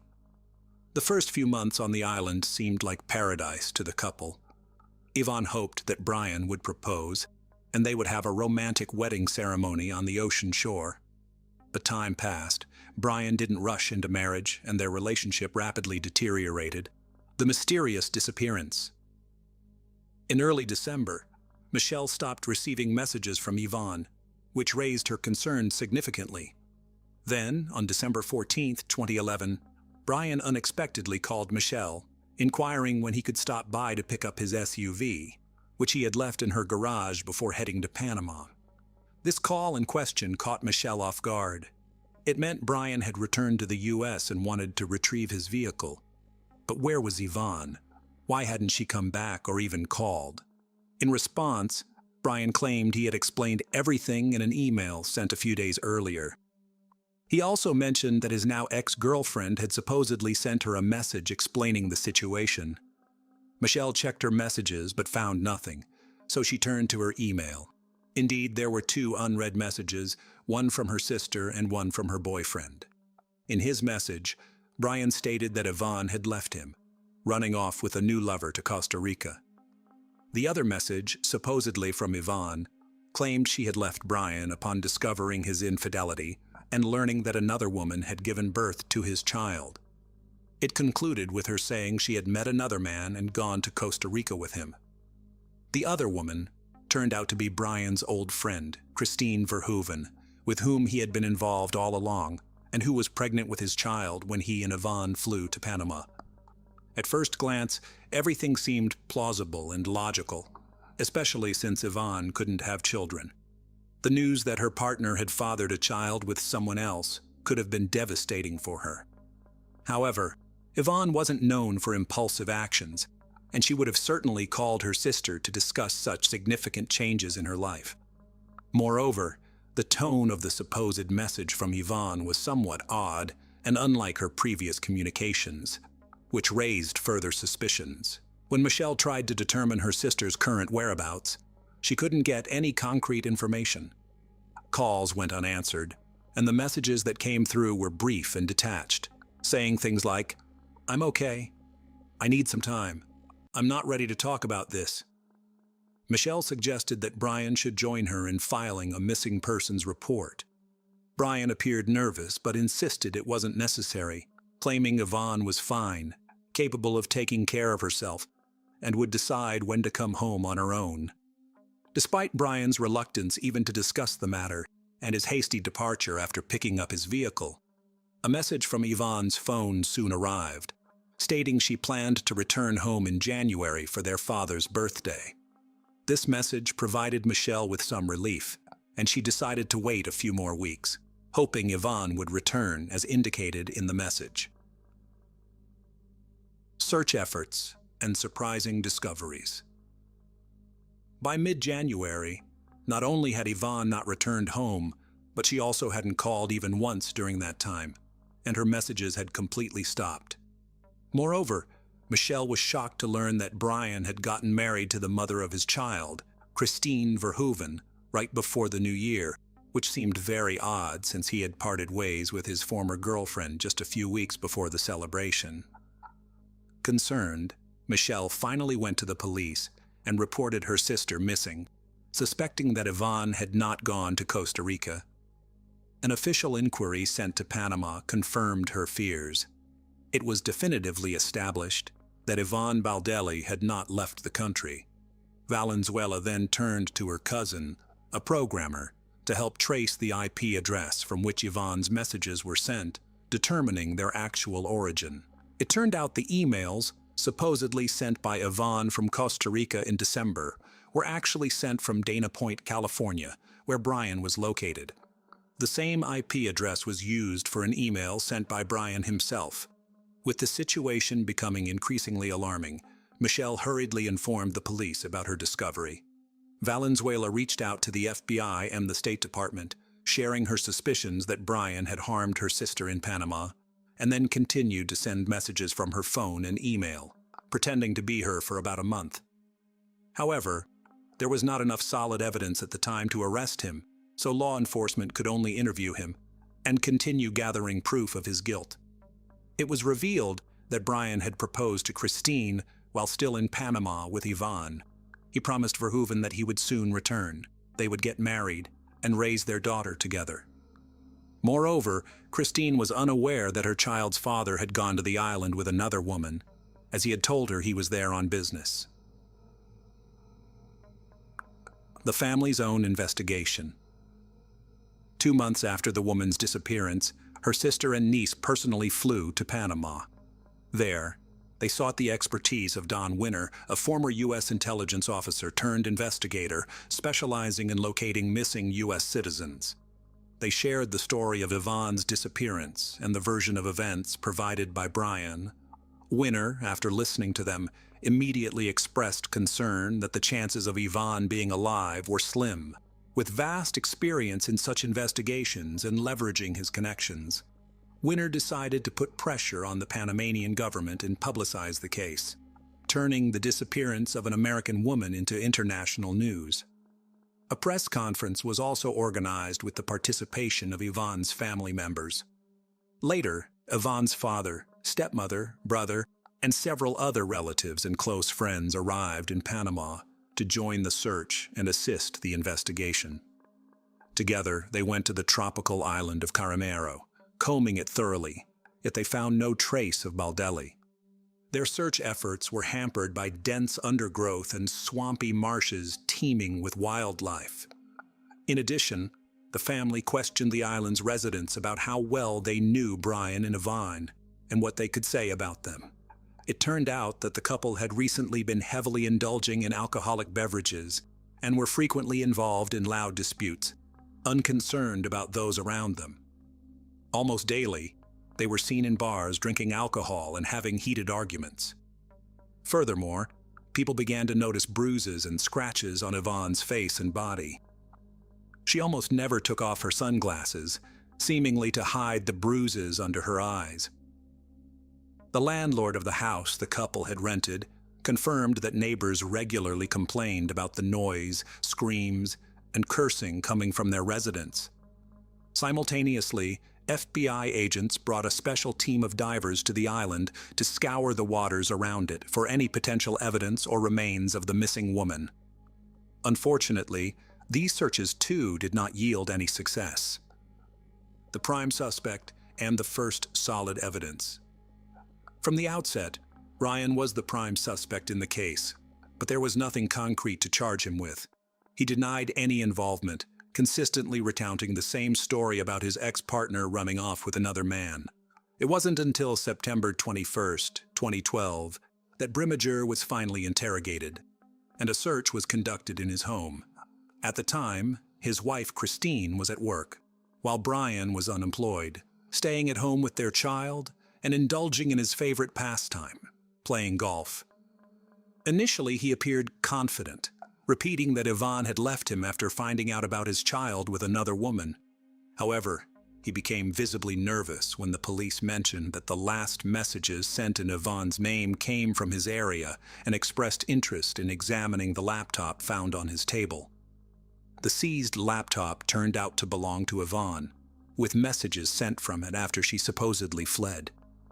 A photo of the missing woman with a bruise under her eye was found on the computer, as well as a screenshot of a conversation from November.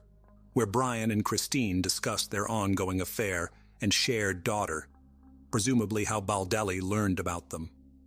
Moreover, the laptop's search history from November 26, 2011, contained queries such as how to clean blood and how to remove blood from a mattress. These pieces of evidence were significant but circumstantial, since neither a body nor a mattress with bloodstains was found. The fact that Brian had been sending messages pretending to be Yvonne didn't definitively prove him guilty. Soon, Don Winter discovered that before leaving Panama, Brimmager had sold a machete he owned. In an online conversation with a potential buyer, he joked that he had used the weapon just once to finish off a stripper.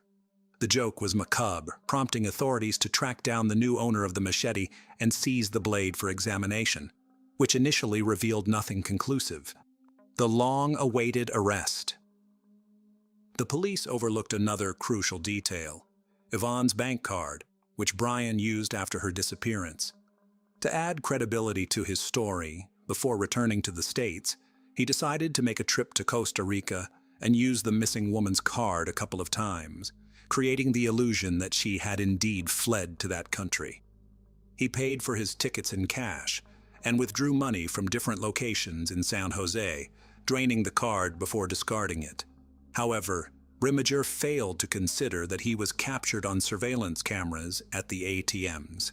It wasn't until July 2013, a year and a half after the woman's disappearance, that her relatives, armed with all the evidence gathered by the police, FBI agents, and Don Winter, finally managed to secure Brian's arrest. Initially, he was detained on charges of making false statements and obstructing the investigation, as there was nothing more substantial to charge him with at that time. By then, he had become a father for the second time. Christine had given birth to a son just a week before his arrest. Authorities attempted to engage the suspect in a candid conversation, offering him a chance to confess to the crime and disclose the location of the body, but Brian consistently denied any wrongdoing. His lawyer also insisted on the absence of a body or direct evidence, proving Yvonne's demise and Brian's involvement in it. The gruesome discovery in the swamp. Just 2 months after Brimmager's arrest, a significant breakthrough occurred in the case. On the island of Carnero, a worker taking a shortcut wandered into the swampy underbrush and spotted an army backpack barely visible above the water's surface. Driven by curiosity and hoping to find something valuable or useful inside, he looked in the bag, only to recoil in horror at the sight of a human skull staring back at him. He immediately reported his find to the police, and responding officers took the backpack for examination. Inside were fragments of a human body, along with the remains of 2 small dogs. The remains had been chopped up, placed in the bag, and discarded in a location where it was assumed they would never be found. DNA testing confirmed that the human remains belonged to Yvonne, although limbs were missing.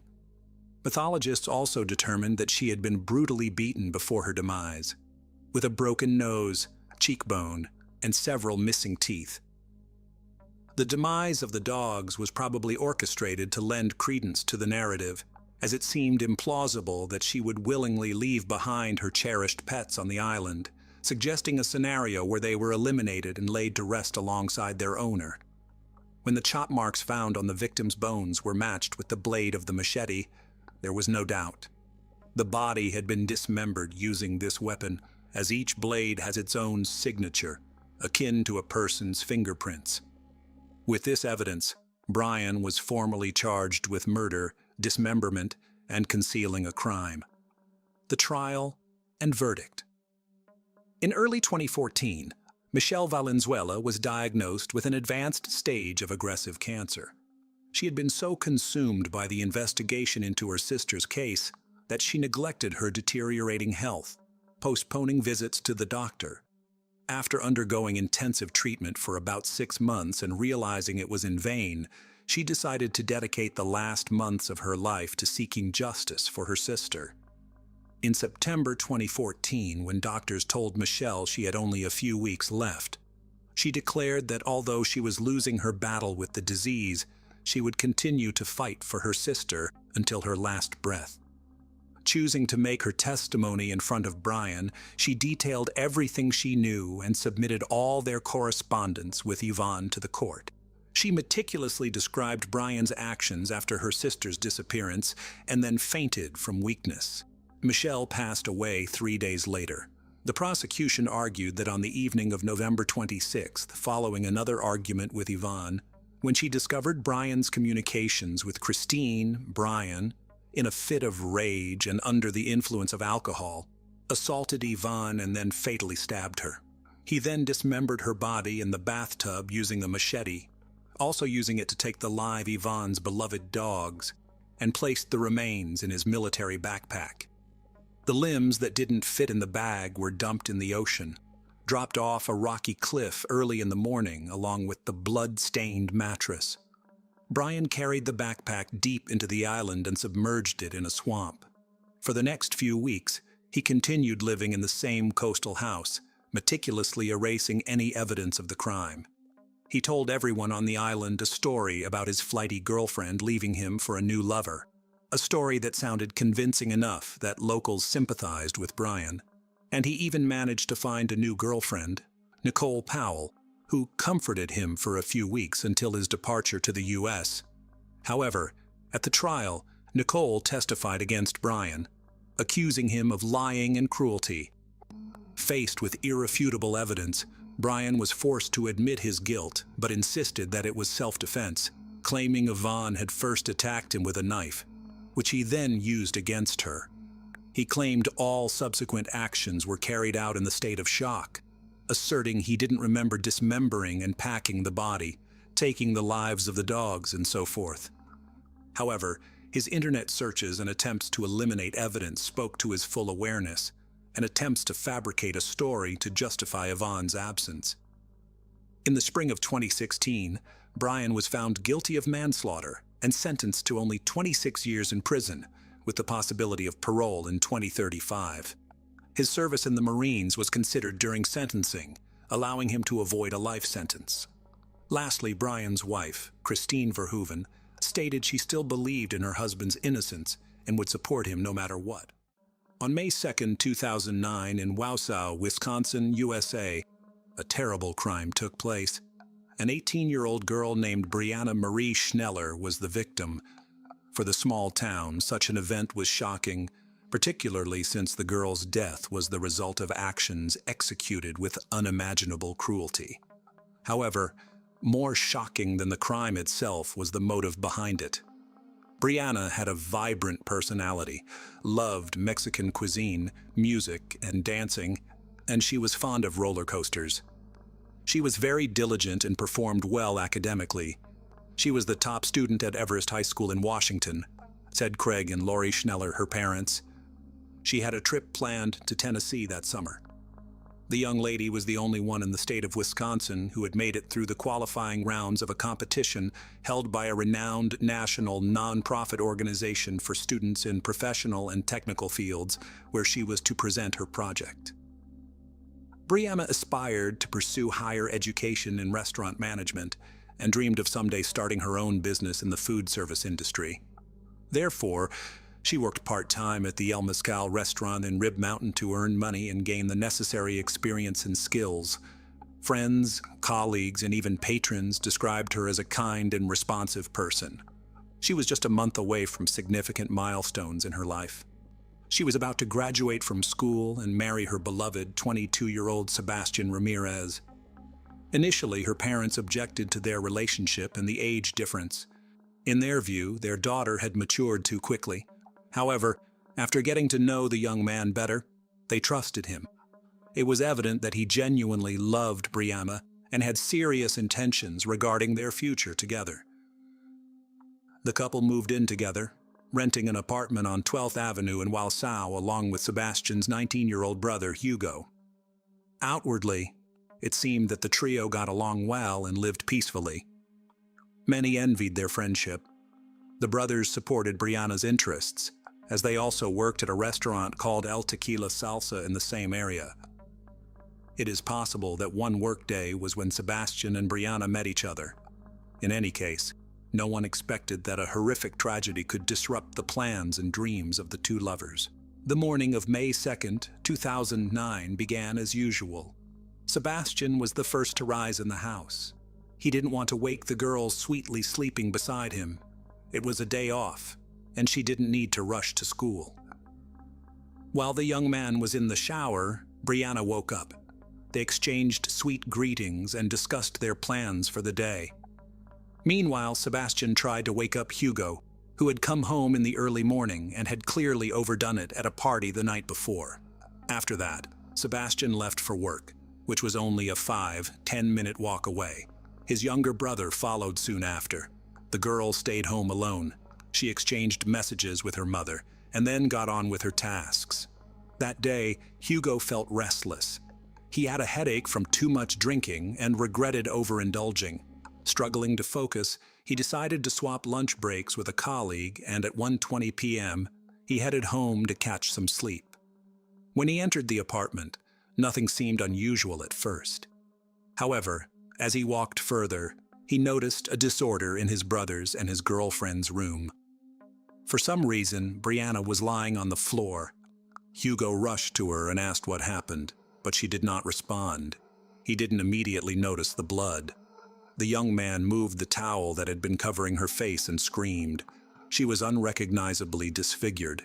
He grabbed the phone to call the emergency services, but his hands were shaking and his mind was foggy.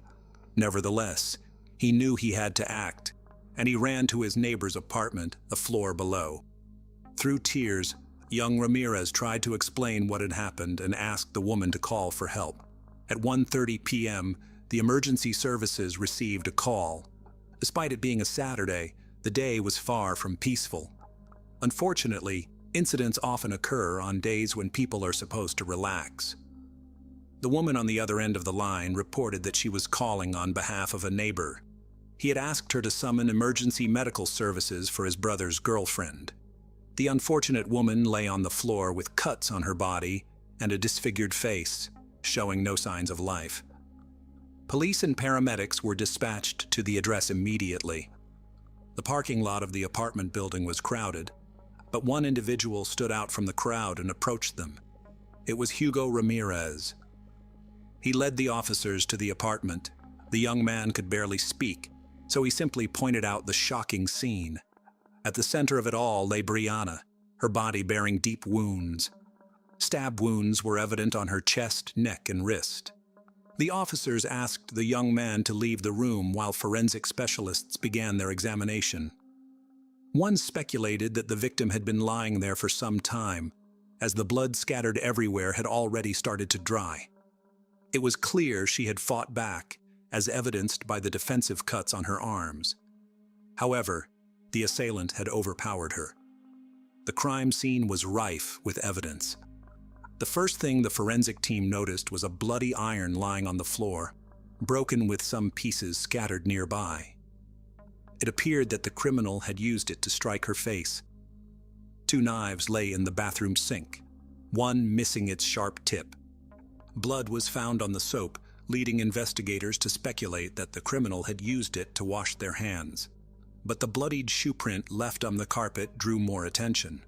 Overall, the examination of the dwelling revealed several curious details. There appeared to be no signs of forced entry, suggesting that the victim knew the wrongdoer or that he had some way of gaining entry to the apartment. Another notable detail was the scattered bills ranging from $1 to $20, amounting to a substantial sum. Hugo explained that these were tips they had accumulated at work, so much so that they were just placed anywhere. At first glance, nothing seemed to be missing from the apartment. Everything pointed to the fact that Brianna was the target of the attack, not robbery. This was confirmed by the broken knife tip found in her body. What kind of force was necessary to break a knife? Who could harbor such feelings towards a young woman? And most importantly, what could have been the cause of such unprecedented cruelty and aggression? Eager to shed light on the matter, law enforcement officers were keen to speak with the girl's relatives and close friends, especially as they needed to convey the dreadful news. In the police department's office, Craig and Lori Schneller awaited news. They had heard that something terrible had occurred at the home where their daughter lived, but unfortunately, they had been unable to contact her. With heavy hearts, they went to the police station seeking answers. The officers had to confirm the parents' worst fears were indeed true. There was no greater sorrow for parents than to endure the loss of a child. The devastating news split the Schnellers' life into before and after. Authorities provided photographs of Brianna for identification. The process was a mere formality, as her identity was already established, but protocol required it. Due to the horrific injuries, not all photographs taken at the scene were shown to the family. Only those that showed part of her face were displayed. Once confirmed, the Schnellers could hardly believe what had happened. After consulting with a psychologist, Craig and Lori were able to answer a series of questions. They were eager to assist the investigation and catch the person responsible, so they provided as much information about their daughter's life as possible. The parents insisted that she had no known enemies or ill-wishers, at least to their knowledge. It was also revealed that Brianna's mother was the last person she had communicated with. That morning, Lori had taken Brianna's car to the auto repair shop and had messaged her daughter around 10 a.m. to inform her. Brianna had responded. This means that the tragic incident occurred after she spoke with her mother and before Hugo's arrival, establishing a timeline for the events. The police launched a comprehensive investigation. The first to be invited for an interview by the detectives were the Rodriguez brothers, Sebastian and Hugo, who were questioned separately. The fiancé of the victim, Sebastian, reported that he woke up at 9:15 in the morning, had a brief conversation with Brianna while getting ready for work, and then woke his brother. By 10:15, he was already at the restaurant. He learned about the incident after receiving a phone call. Hugo's account matched, stating he left the house about 15 minutes after Sebastian.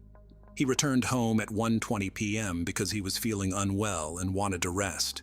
However, his illness and fatigue vanished when he discovered Brianna lifeless. After that, everything seemed like a blur. He explained that he was so stunned that he couldn't think straight on how to react properly. His mind shut down and his hands trembled, leaving him to run to a neighbor and ask for help. The Ramirez brothers' statements were credible and their distress appeared genuine. However, the police had often encountered convincing performances before, so they needed solid proof of their innocence. It was entirely possible that one of them was the perpetrator, and the other was covering for him. Therefore, detectives inquired about their relationships with each other. Sebastian declared his love for Brianna and his anticipation for their upcoming wedding. Hugo was asked if he had any grievances against his brother's girlfriend, or if they had quarreled, to which he responded negatively. He also clarified that despite her attractiveness and charm, he had no intentions toward her because he valued their good relationship and would never interfere with Sebastian's happiness. Brianna was like a sister to him. The interrogations lasted for hours, yet neither brother aroused any suspicion. After taking DNA samples from the young men, they were allowed to return home. To confirm or refute the Ramirez brothers' alibis, detectives interviewed employees of El Tequila Salsa restaurant and reviewed the establishment's surveillance footage. Sebastian and Hugo's accounts were corroborated. The theory of a domestic-related crime was dismissed. Then who was the murderer of this innocent young woman? Could there be a predator in the city? Perhaps he had been watching Brianna earlier and had learned much about her. Maybe on a day when she was alone, he executed his criminal intent. The investigation continued. By this point, the autopsy results had come in, confirming the initial suspicions of the police. The sequence of the crime was reconstructed as follows. Brianna first sustained a blunt force injury to the head, likely with an iron. Then the perpetrator cut her throat, followed by multiple stab wounds to her body. The ferocity and relentlessness of the attack were evidenced by the number of wounds, which were so numerous that even experts couldn't tally them. At least 2 of these injuries were immediately fatal. The young woman fought fiercely for her life, as indicated by the foreign DNA found under her nails. Later developments revealed that earlier statements claiming nothing was missing from the home were incorrect. The victim's phone had disappeared. Sebastian discovered the loss and promptly informed the detectives. This piece of information became a critical lead, as once the police received this new clue, they began searching for the mobile device. Brianna's cell phone provider reported that her phone was still active and provided its location. It turned out that the phone had been nearby all along, specifically within the premises of the restaurant where Sebastian and Hugo worked. The investigation grew more complex with the brothers' undeniable alibi, and one of them reporting the missing phone, against the backdrop of suspicious coincidences. Detectives urgently traveled to the specified location, but upon arrival, they found that the coordinates led to the parking lot of a shopping center housing the restaurant. It appeared the sought-after item was in one of the trash bins. After a brief search, a plastic takeout bag with the logo of El Tequila Salsa was found inside a container. Within the bag were the girl's phone, 2 mismatched gloves, and a pair of women's underwear. One of the gloves was stained with blood. This unexpected discovery shifted the narrative, as theories about a predator and a crime driven by intimate motives began to gain traction. The bag and its contents were sent to the laboratory for further examination, potentially still holding fingerprints or DNA from the perpetrator. When shown a photo of the contents, Sebastian recognized his girlfriend's underwear. The investigation proceeded with numerous interrogations of the restaurant staff. On May 5th, everyone was asked to provide DNA samples and undergo examinations for any scratches or injuries. Additionally, both the external and internal surveillance footage of the building and neighboring establishments was thoroughly reviewed. The police had a considerable task ahead of them to determine who had disposed of the bag. Initially, a kitchen worker attracted attention because he was notably late for work, arriving when Brianna was already lifeless. However, the young man had an alibi. He had been stopped for speeding on his way to the restaurant. Nonetheless, reviewing the surveillance footage proved invaluable to the investigation. Another individual, the 24-year-old kitchen manager Raul Ponce-Rocha, became a person of interest. On the day of the crime, he left the building at 10:18 a.m. wearing a brown hoodie and returned at 10:53 a.m. without it. During questioning, he was asked about his whereabouts and intentions. Raul explained that he had gone to pick up his friend Luciano, a dishwasher at the restaurant. Interestingly, Luciano lived in the same building as Brianna, Sebastian, and Hugo. When asked how long his errand took, he said about 20 minutes, but there was a problem with the timeline. What happened in the remaining 15 minutes? Raul refused to explain. Meanwhile, Luciano confirmed Raul's story, saying they did not stop anywhere on their way to work. However, the 15-minute discrepancy continued to trouble the detectives, and Raul's behavior raised questions. He had cuts on his hands, which he attributed to working with knives. Raul was clearly suspicious, but there wasn't enough evidence for his detention. By May 9th, it was established that on May 2nd, at 1:16 p.m., a single employee exited the back door of El Tequila Salsa, and at the same time, only one person approached the trash bins. Identifying the suspect took little time. When his name was announced, the investigative team was not surprised. It was not Sebastian or Hugo Ramirez, as initially thought, but the suspect Raul Ponce-Rocha. When a search warrant was obtained for his home, curious details about the manager's life emerged.